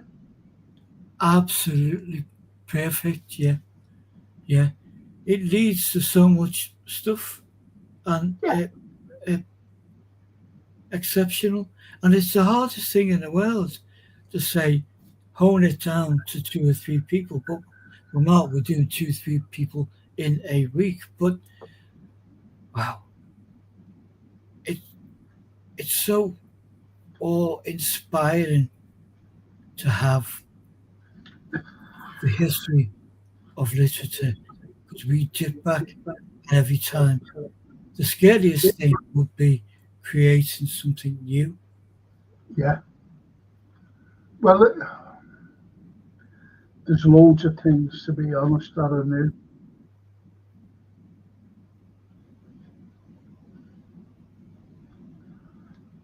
Honestly, you know, even Tolstoy said once, history would be a wonderful thing if it would be true.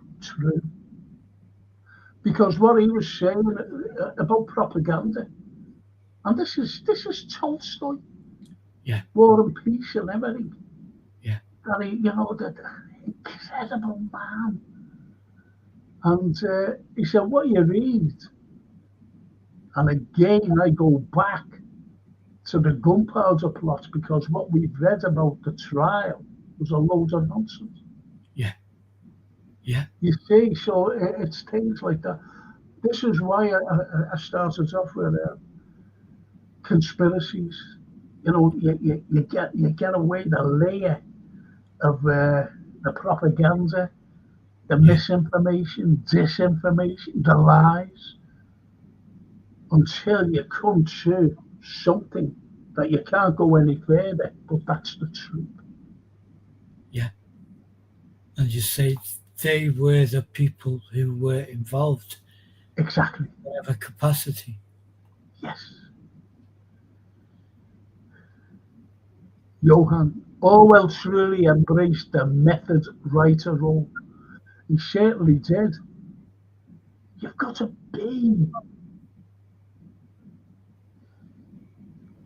Believe it or not, I'm yeah, look at charity. Scully went to school with one of my mates, Frank, back in the day. Go away.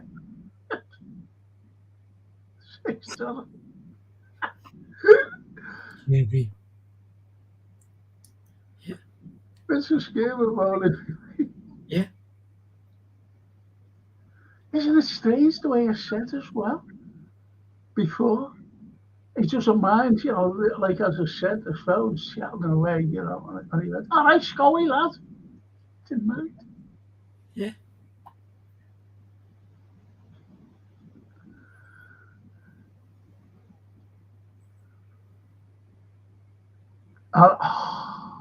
Toscana. I'm going to tell you something about her. Alison Steadman is a cracking actress. I haven't seen her in a bad. I've never seen her. I've never seen her bad in anything. She's from your neck of the woods as well. Of course she is. It's amazing how many talented people Liverpool has produced. Now let me tell you something about her, Toscana. You're going to love this, by the way, because of who you are. I'm Bella Italia. I was in Bow Street And she was filming, and she was going up. I don't know where she was going, but she was going up Bold Street. And I'm just standing there, and I seen her. I went over to her. I said, "Oh, hi, Alison." And she went, "Oh, yeah." I said, "What are you doing?" You know, we say that, don't you? "What are you doing?" She said, "Oh, I'm filming." And there's a fella off the set. I didn't like this prick. Sorry, Dorothy, I didn't mean to say that. But even on the telly, I didn't like. She was doing it like a documentary with him about Liverpool. And he was like, Alison, come on. Dorothy, I'm going to swear. I'm sorry. I'm going to swear. I said to her, tell her to fuck off. And she went, God. I said, I'm going to show you something. And I'll tell you where I was outside. I was outside Maggie Mays. And we know Maggie Mays, don't we? Yeah. So I said, just follow me over the road a minute. Come on, I'll show you.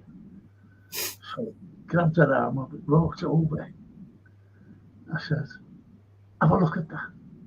And she went, what is it? And I had to tell her about Il Duce, you know, back in Italy in 1934. Yeah. I said, believe it or not, like Il Duce, and you know, they always have tourists going there to see this balcony, this famous balcony. And he went, that's no good, he said. I want a balcony built out. So they're not just like a Juliet balcony, as we call it. I've got one here in my home, a Juliet balcony, as you know. And anyway, they done it. And he built it out. He had it built out, Il Duce. And that was Juliet's balcony. And that's what I said exactly. She went, she said, well, how do you know it was like that? I said, because the fella who had that was a townhouse. And he was mates with these architects called, and he went, oh, he said, will you do us can you build us a house? I want a townhouse there. And he said, yeah. He said, can we give you something that's unusual? And he said, yeah, you're the architect, great architect. So anyway, they'd already been through. They built some fantastic buildings, by the way. They built the Welsh Church, right? Princess Avenue, and also the synagogue. They built that, right? So that's how good they were. That's how good they were. So when the house was built, and they looked like that, he said, what's that? He said, that's Juliet's balcony. He said, Juliet who? He said, Romeo and Juliet. And he went, God, he couldn't believe it. He was made up. Now, when they actually, show people this, now, you won't believe this, but it's happened, honestly. I was in Verona, and I went to Juliet's balcony. I never went some. I seen the statue. Yeah, I always looked at the look. And anyway, I used to have a photograph of me, loving the thing for look. And this person came over to this lady, and she went, "You're Frank, aren't you?" I said, "Yeah." And I made an appointment with her and her husband, by the way, to come and see me in Liverpool. They were Scousers anyway, so they came and see me. And we had a cup of tea in Maggie Mays. So I said, I'm going to show you something now. So Red Cell. I said, there's Juliet's balcony. He said, it's not because I told them the story. She went, oh, so that's not. I said, no, that's it up there. The original Juliet balcony. Yeah. You would be totally blown away by it. Oh, yeah, they were. Even Alison Steadman was. Yeah. She went, oh, she took a picture with a phone. She had a phone. She went,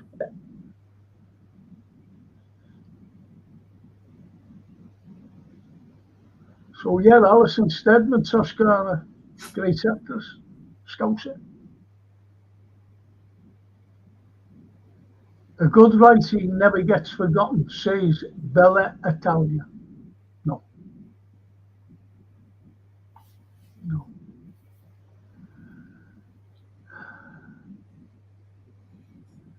The Italians have got, the Spanish have got flamenco.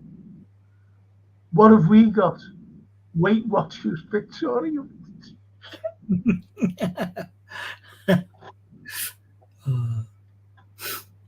We've got humor. You really got to look at it. The Italians have got opera, the Spanish have got flamenco, and what have we got? Weight Watchers. I love it. I love it. Yeah. Meant to say good. Of course I knew what you meant. Of course I knew. And Dorothy says, you need to get David Morrissey on, Frank, as well. George Sefton's well in with him, being a head.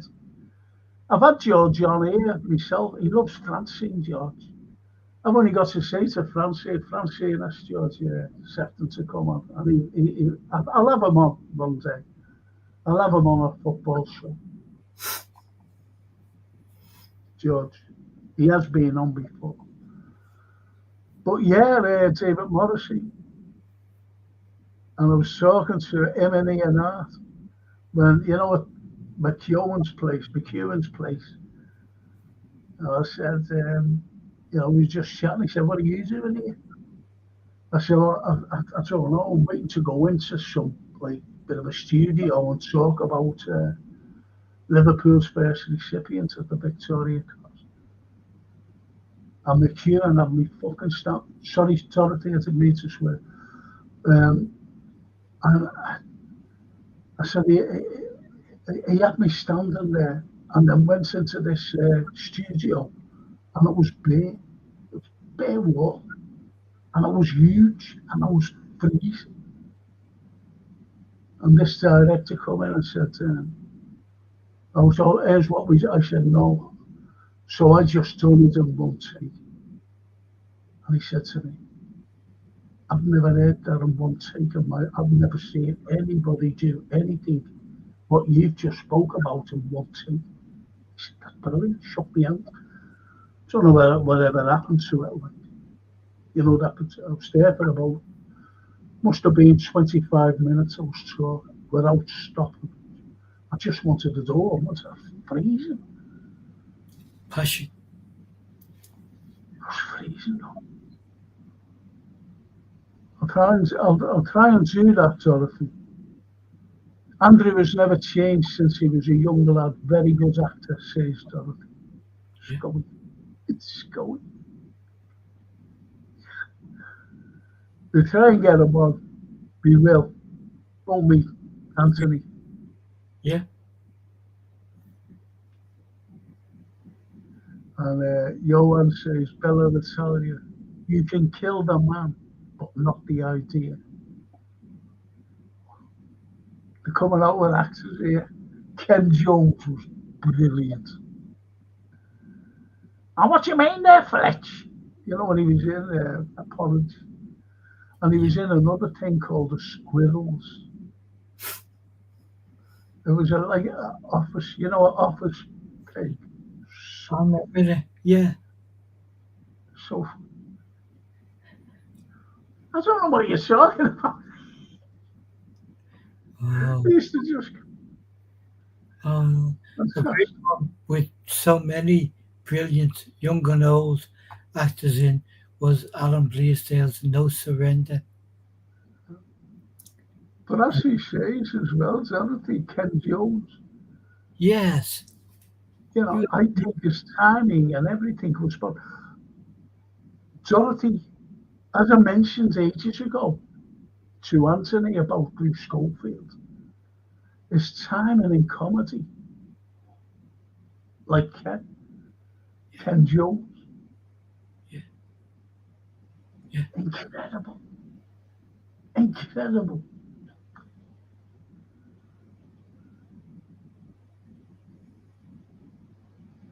And Bella says, that would be a fantastic show, especially talking about Shakespeare.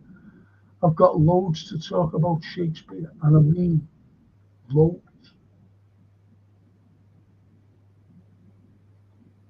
You've got to understand the man's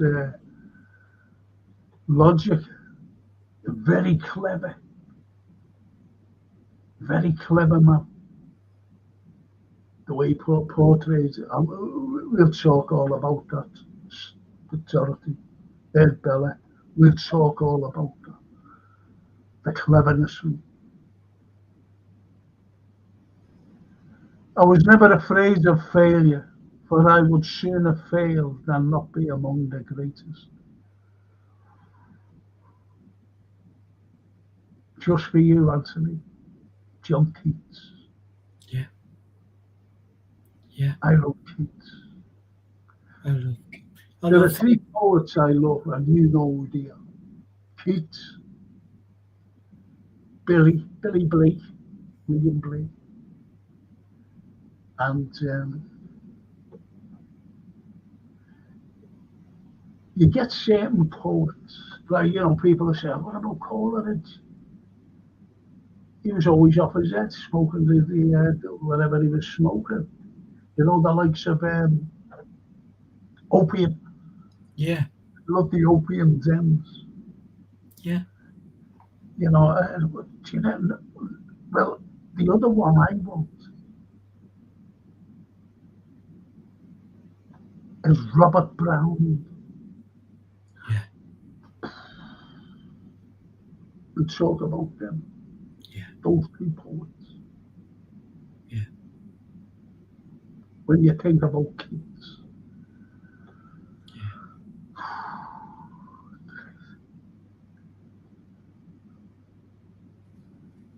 And Bella says to Johan, what do you mean?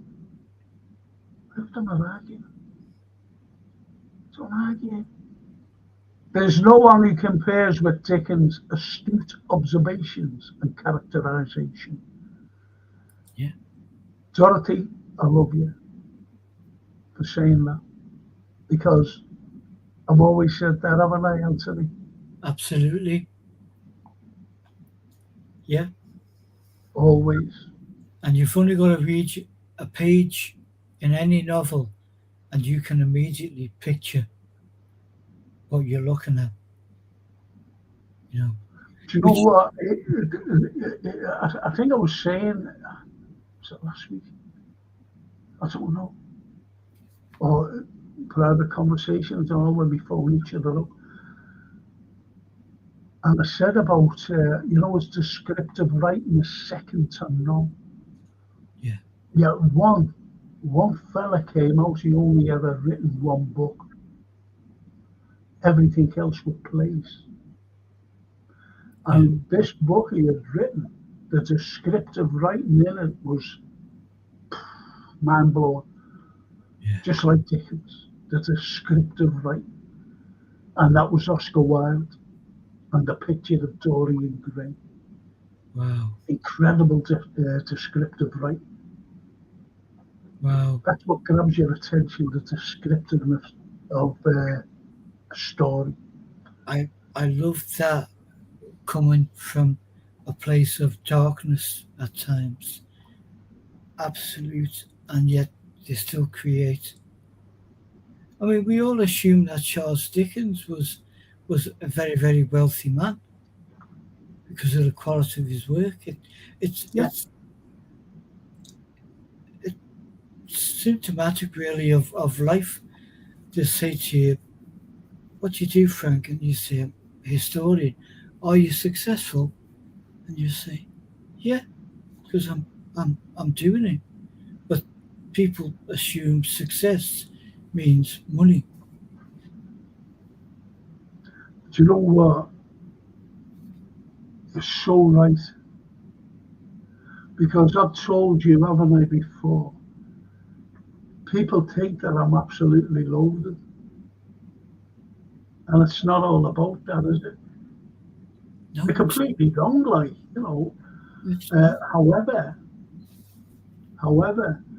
um, it's not like it's what you do for the love of it, isn't it, Anthony? Yes. It's putting your work into what you do, your profession. Yeah. No, I'm not loaded. I'll be far from it. Yeah. Far from Me too. it. Which it was. Yeah. But we're not worried, are we? Well, no, but it's as you said, we're doing it. We're still doing what we wanted to do. Sharing. Share. That's the whole idea, to share. And as Johan says to Bella, like you said, a good writer never gets forgotten. A man may die, but an idea is always alive. And she goes, oh, Shelley B, didn't realise that what you meant. At least he answers you. So Emperor Napoleon was that obsessed about Mona Lisa portrait that he hung with in his bedroom for 4 years before the French Revolution, after which it was finally placed in the Louvre. The Louvre. Well, he's a very, very cultured guy, Mr. Napoleon. Well, there was a reason why he actually had it there. It was because that no one would damage it. Yeah. Because people think that he was involved in the revolution. He wasn't. It was Dayton and Robespierre. They were the main catalyst of the revolution. 17 changed the whole of Europe, by the way. Changed its everything. It changed the globe, never mind Europe. It changed the whole of the globe, especially Europe. And people. Do you know I know this is a bit of history, like, but do you know the 1776 War of Independence? Yeah. Look, remember Trump came out and said we won the war the other week, and it wasn't, because the Allies were fighting 20% of the might of the German army, while the Soviets were fighting 80% of them. Yeah. And they still got to Berlin first, waiting for everyone else to come. They won the war, without a shadow of doubt. They won the war. Now, I don't know whether you're aware of this, but the English were defeated 1776. By 1776, they were defeated. Do you know how they were defeated? By the French. They would never have beaten the English on their own. The French went over with everything. And they won the war for them.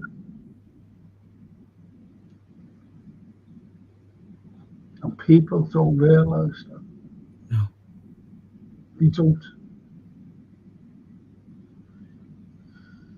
So he put us away, Simon. He hung it in his room so no one will get hold of it and destroy the Mona Lisa. Yeah. I'll be doing them, by the way. We've said that, haven't we? We talked. Anthony, we'll do it. We really love it. Got it. And also, what I want to do is a Soviet by the name of Georgy Zhukov. And the only man that Stalin feared was Georgy Zhukov. He was the real hero defeating the Nazis. No one else. Now, I love, as you know, Montgomery. I love him. Yeah. But no match for that Zhukov.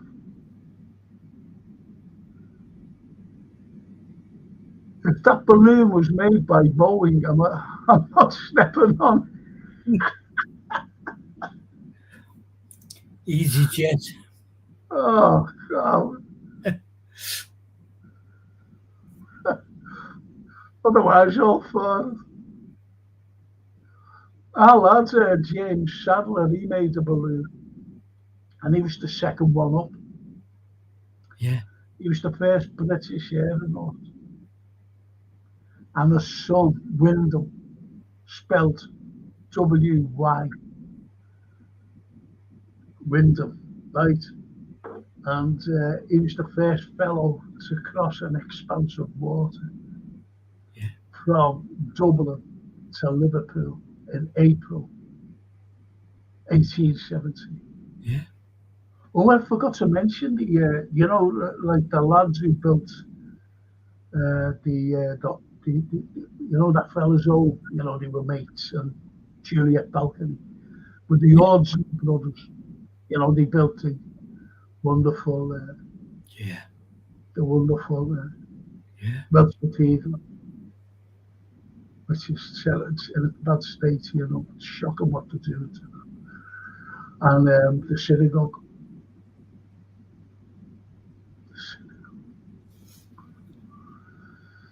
Bella, when you think about it, Franco and Anthony, all the great people from history that has given us so much beauty through their works, Leonardo da Vinci, Shakespeare, I could go on. We are blessed. Yes. Absolutely, Bella. We agree, and it's always about that handing that baton of inspiration. It is. It is. It's just that. It's just. I've got to be honest. While we're doing this show, it was on these idea that he was just like we were talking about. We were doing history, and all of a sudden the literature came in along, and that inspired me. What Anthony said about doing the history of English. It's not English literature; it's every literature. Because there's such an enormous scope about literature. There's such a backstory to it all. Yeah. Simon says Alison appeared in several stage productions, including Othello, Wholesome Glory, Cat on a Hot Tin Roof, to name but a few. She was brilliant as Pam Shipman in Gavin and Stacey. She was in it. I'll tell you what she was in. I've been trying to think. Oh, gotta get onto Dorothy here. She was it was like a dinner party in the house. Forget what it was called. Well, Abigail's party. Abigail's party. And she was talking like that in it. She was. She was. She should have got an Oscar for that. Yeah. But that was written by Mike Lee. Was that right? That's right. Mike Lee wrote it. And he's a sensational. He brought the poignancy and the humour in, and that is a prime example of what you just mentioned. Wow. I love these comments tonight, I love them.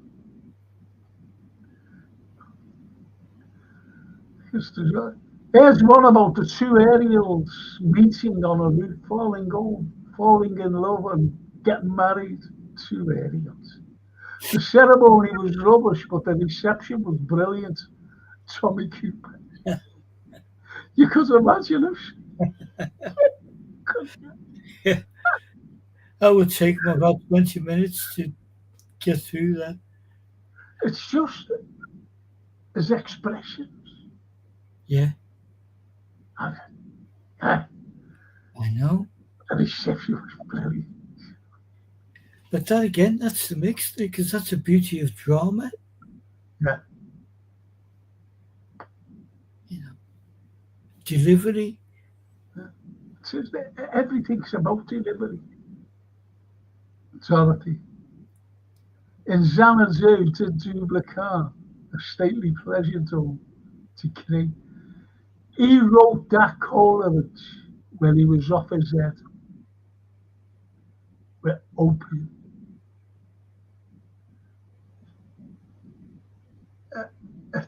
Think about it. Who writes about anything in the sky? Coleridge off his head. That's why he was always up at when he went to Thomas de Quincey's home here in Everton, him and Dorothy and William Wordsworth, that was the Wordsworth. Is there any dope houses around here? True that. Thomas de Quincey had a house in Everton. It's not what you think the house is.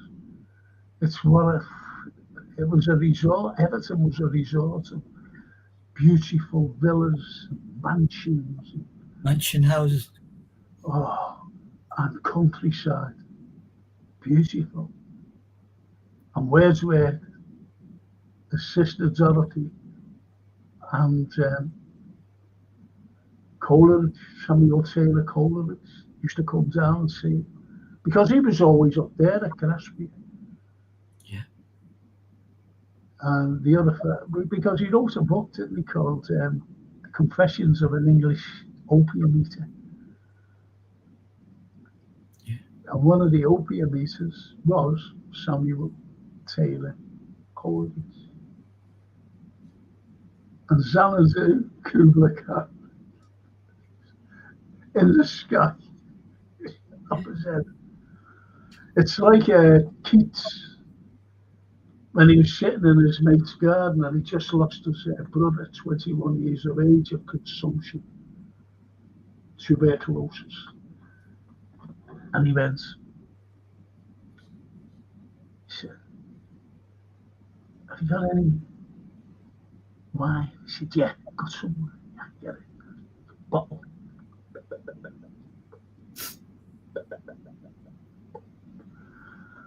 And he became tipsy, John Keats. And he was looking at these trees in the garden, and he seen this little bird, a little bird. And as he was there, his mind, now don't forget, he'd lost his brother, 21. At 21 years of age, he lost his brother. And his mind, he wanted to get away from everything. And his mind went into a little bird. And he became that bird. He was looking down at it as it was flying around. Looking down. And that bird was the nightingale. Hence, he wrote the poem, Ode to a Nightingale.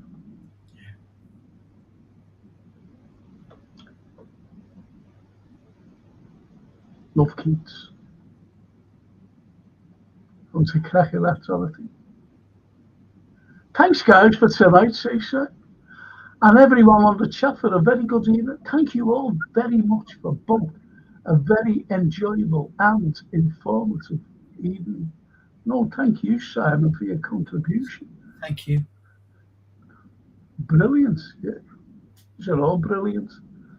Yes. And Simon said, if you feel that the Chief of the General Staff talks only rubbish, my place is not here. Betting in a command at the front where I can be better used. Zukov. Simon, thank you.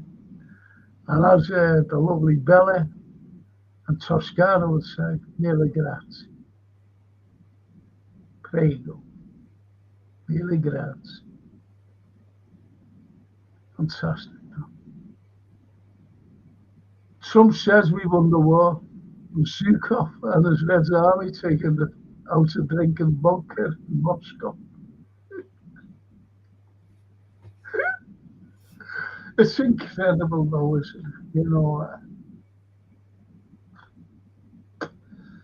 what he said. But I remember Obama saying it as in his inauguration. We won the 2 world wars. I said, God, what the fuck? Do people understand? Do they do history? Or is it just American history? Yes. They must do. It is just American history. And even then, it's potted. Oh. But, you know, we too don't get the benefit of the full story in education. No. It's taught what the state, the syllabus wants you to know. That's why it's been such a journey for me.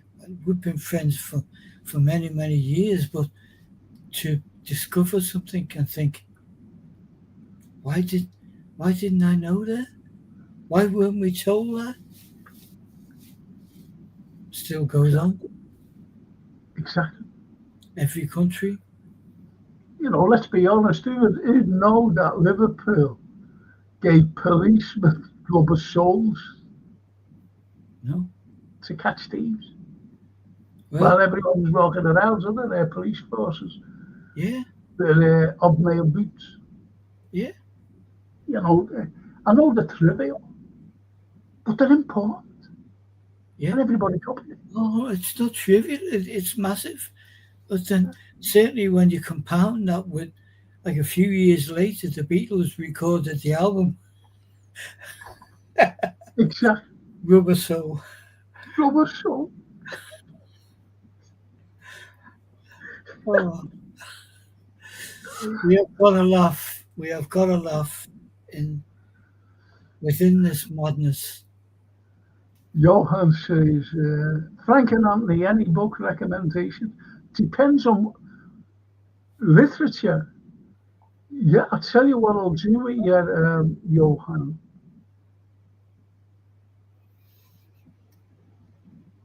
Do yourself a favour, if you haven't got it, I know this may sound crazy. Maybe you know the story of it, but get yourself, if you haven't read it, or you might have a copy, Oliver Twist. Because we'll be talking about Oliver next week. Won't we? We will, and it connects so powerfully to Liverpool. Loads of it. Toscana. The history of Liverpool is a great read.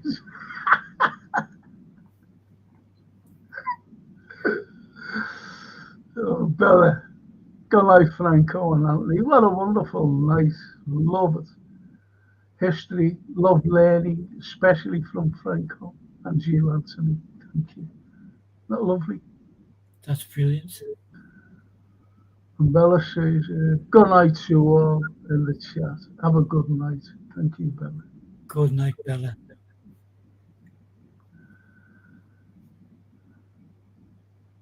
And the football's tomorrow night. Doing a football show tomorrow night. Cutamont. What a Cutamont. And he joined, he subscribed, you know. We were talking about this, we were talking about, hang on, I can't do it. Talking about him, hang on. Him, no, we're talking about the coordinations and lots of other great people. Yeah. Yeah. That's who he's talking about, Muggsy.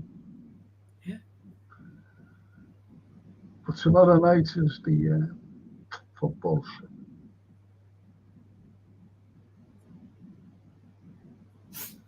I read it in school. We'll bring it out of the old bookshelf. Yeah, yeah.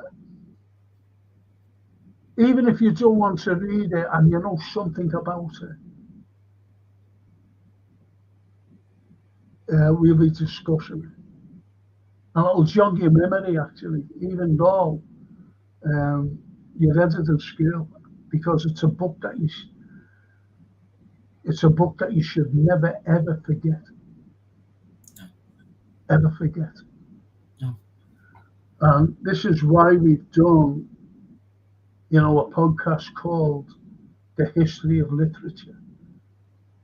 Because as you know, we've been going through things that it affects history. It really does. But we're experiencing today.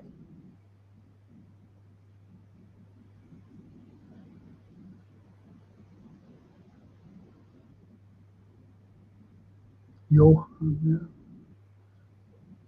And QT says, I'm into a bit of everything, Frank. You would have loved this tonight, QT. Honestly, you would have loved this tonight because the comments on it has been extraordinary by everybody.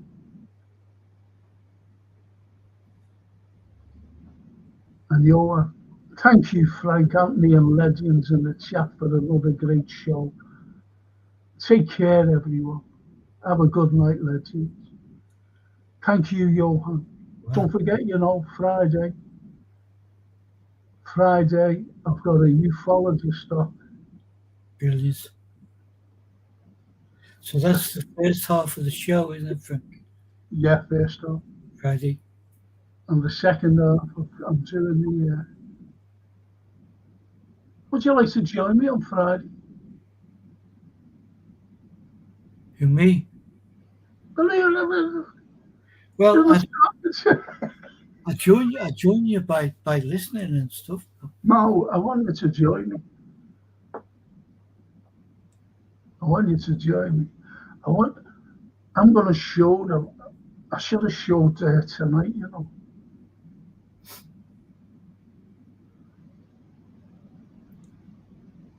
I'm gonna show. Remember there, Anthony? I think I showed you about a UFO I captured. You did. And I'm gonna ask him about that because we haven't seen John for a few years. I'm gonna say to him, "What do you think that is?" I'd be proud to join you. Yeah. Okay. Yeah. I'll ring you after work. I'll ring you after the show if you don't mind. No. I'm going to make myself a cup of tea first. And QT says, I worked in IT for over 20. Did you? I like to gain knowledge. Yeah. QT, we always say, we're never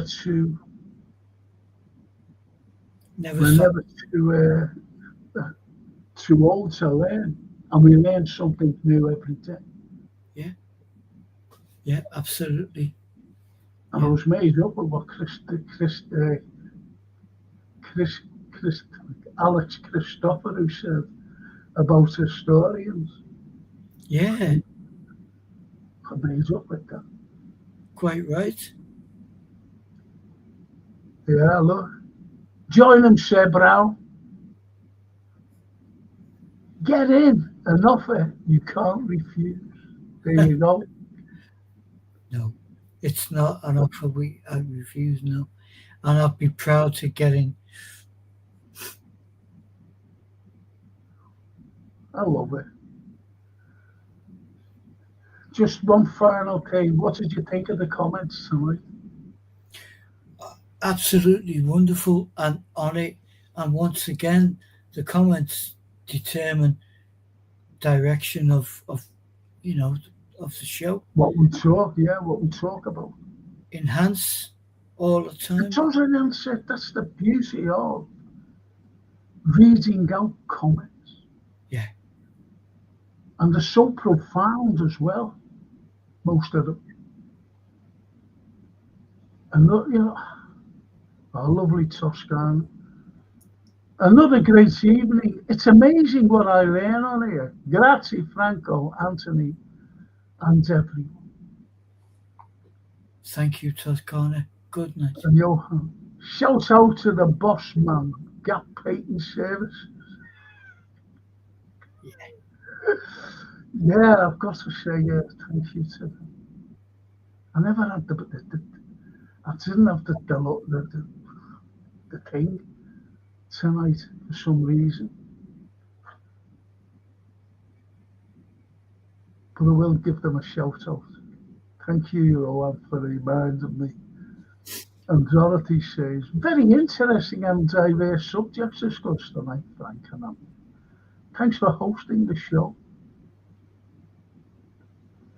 What did I say to you only last week? I haven't heard from Dorothy, didn't I? I said, where's she gone? You have. I think it was only expletive. Because I have to use expletives sometimes. It's terrible. But George Bernard Shaw, you know, said, Yeah. if you use an expletive, it's to define what you mean. Yeah. And to emphasize your thoughts and your attitude. That's what he said. So I said, all right, then, TBS, I'll do that. I'll express my thoughts and my attitude and frustration. But anyway, I just got to thank Gap Patent Services, Absolutely. as Johan said. Yeah. And for sponsoring the Frank Carlyle show. I'll put the other fellas away, any Jason working hard, so you can't put it up. But anyway, Gap Patent Services, don't struggle, please. If you're an NHS worker and you're an elderly, you get special discounts off these people. They're fully time served. They come in and done me a job. And that was before they sponsored me, by the way. They didn't even know who I was out there. They knew who I was, but they never had a clue that I was going to do a podcast. Brilliant people. Don't struggle. Like me, broke my neck. Struggled painting.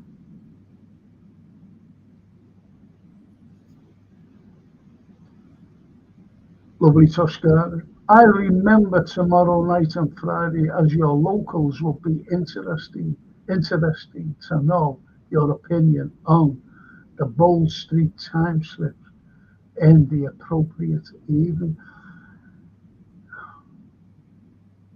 The fella, I think it was around 1964, somewhere in the 60s. And he was walking up Bold Street.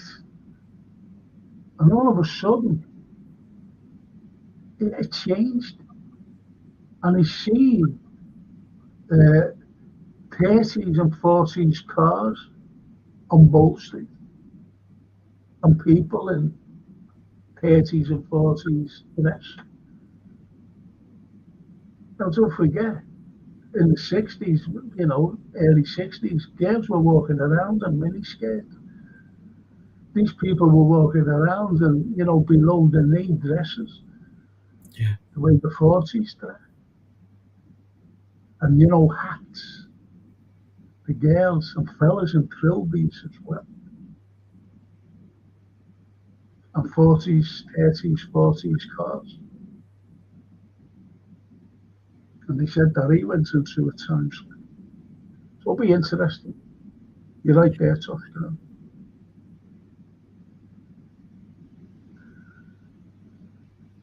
So I do know about the time slip on Bold Street. Yeah. And it's the most, as they say, you know, you could be walking down there, then all of a sudden, Yeah, switched. gone. then back again.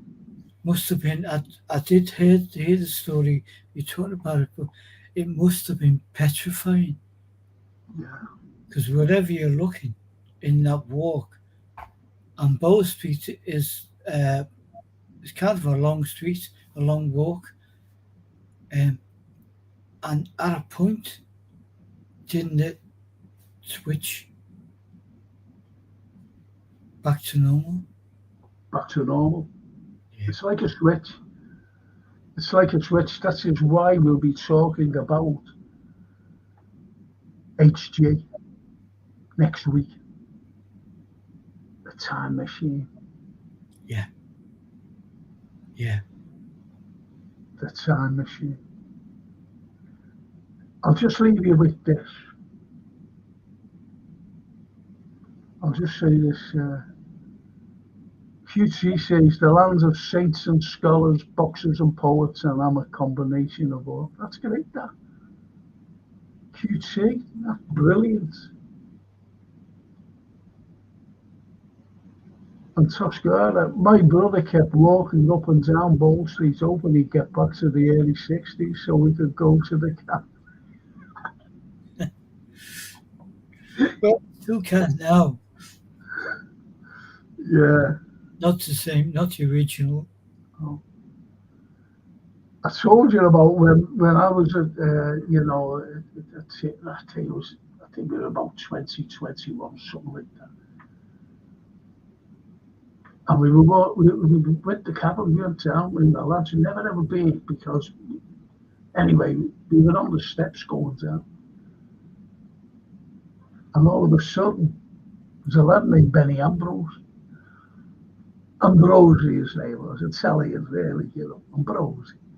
Anyway, this big, bass drum come bouncing down and hit Benny on the head. Yeah. And it was Dave Clark. Out to the table, he started fighting. He said, no, he didn't. He thrown that for it. Because he threw his own. Drum bill. Never went to cabin. Threw his house. Never went to cabin until 74 when it was about to be demolished. Yeah. I only ever went in there once. Yeah. I was a big iron door freak. Yeah, I heard about that. Never went there. I was part of about 6 or 8 bands that played at the new cavern in the 80s when it opened. But I never got a chance to go and see the old one, the original one. No.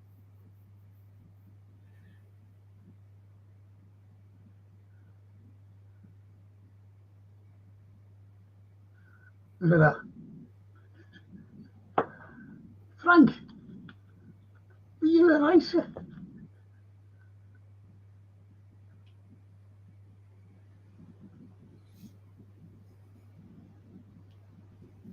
Yeah. Yeah. And writes every day with words. Yeah. Poet.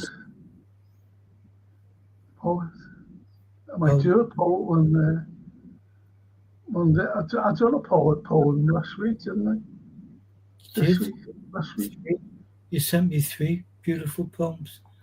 Did you like? Oh, I never even asked. Did you read them? I did, and the one that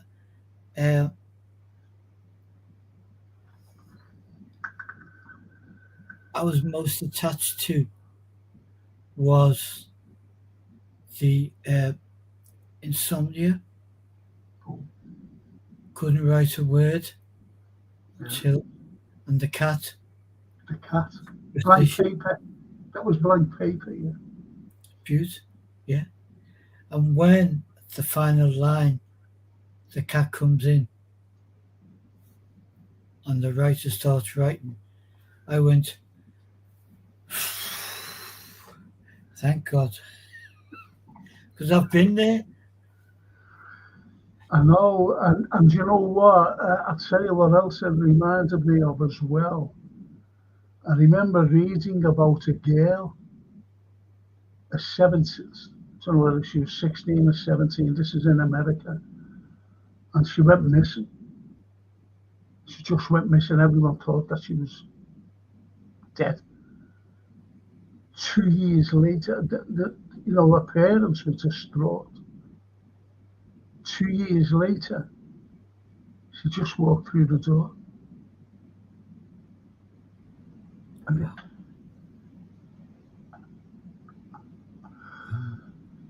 What happened to her? She lost whatever it was. She lost it. I think she had not a mental breakdown. She just lost her memory.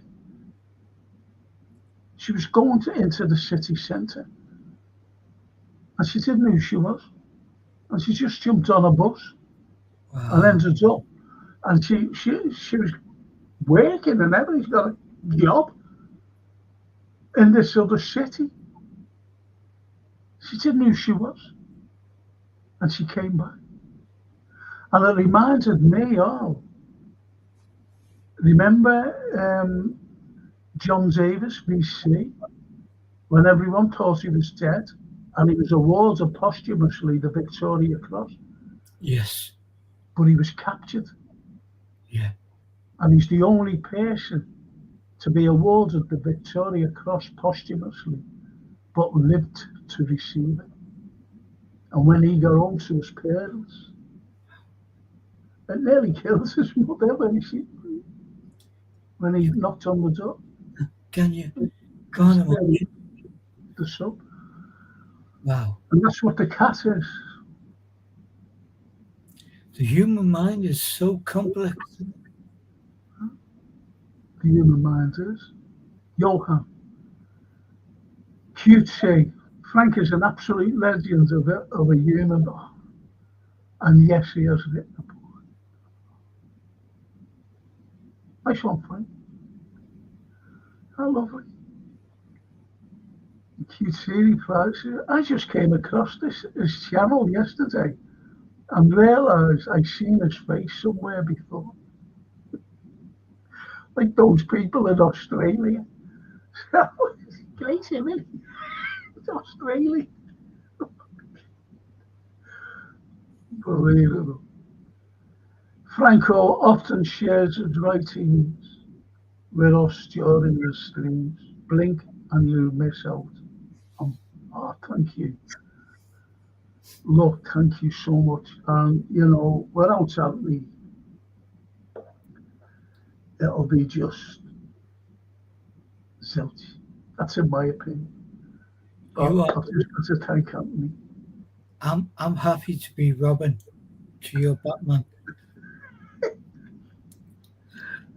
Oh, you're out for a great deal. I'm telling you now, you don't realise. And your knowledge of our art is incredible. It's just passion. No pieces of paper with me, Frank, sorry. And I will make mistakes, but I love to learn, and it's just a passion. Lovely. QT says, Frank, was it you that did the doc about the protest? Yeah. In Liverpool with Churchill sent the battleship, sent two up. The anthem to train its guns on the city of Liverpool because there was a war imminent. And the government said that if this strike spreads, we won't be ready because the 1914-18 war was imminent, so they had to quash it. And that's why Churchill, the first Sea Lord, sent up two battleships, frigates. But that's another story.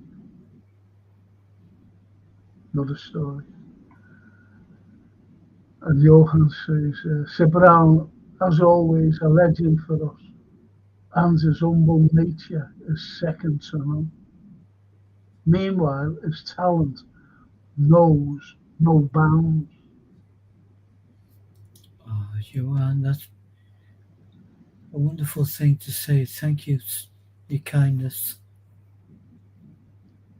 And QT. Now I know where I seen you, Frank. Big up. Thank you. QT. Thank you. And I must go. Anthony has to have a scotch before he talks to me on the phone. And Rainey will be worried about. I'll speak to you later on, okay, Anthony? All right. And as I said, thank you for tonight. Thank you. The most important people is Jason for setting everything up. And also, who shall we thank most? Yeah. Well, chat. The chat. The chat. Thank you so much, chat. Hopefully I'll see some of you tomorrow. If not, I'll see you with, I've got to say now, I don't know whether it's Johan. I think it's Johan. UAPs, not UFOs. Is it? No, I'll forget what they're called. I'm calling them UFOs, Enzo, don't I? UAPs. I'll see you then. If I don't see you then, I'll see you Saturday morning for the film and TV review. Good night, Anthony. See you later. Good night, chat. Thank you so much. Thank you. Thanks all. Good night. God bless.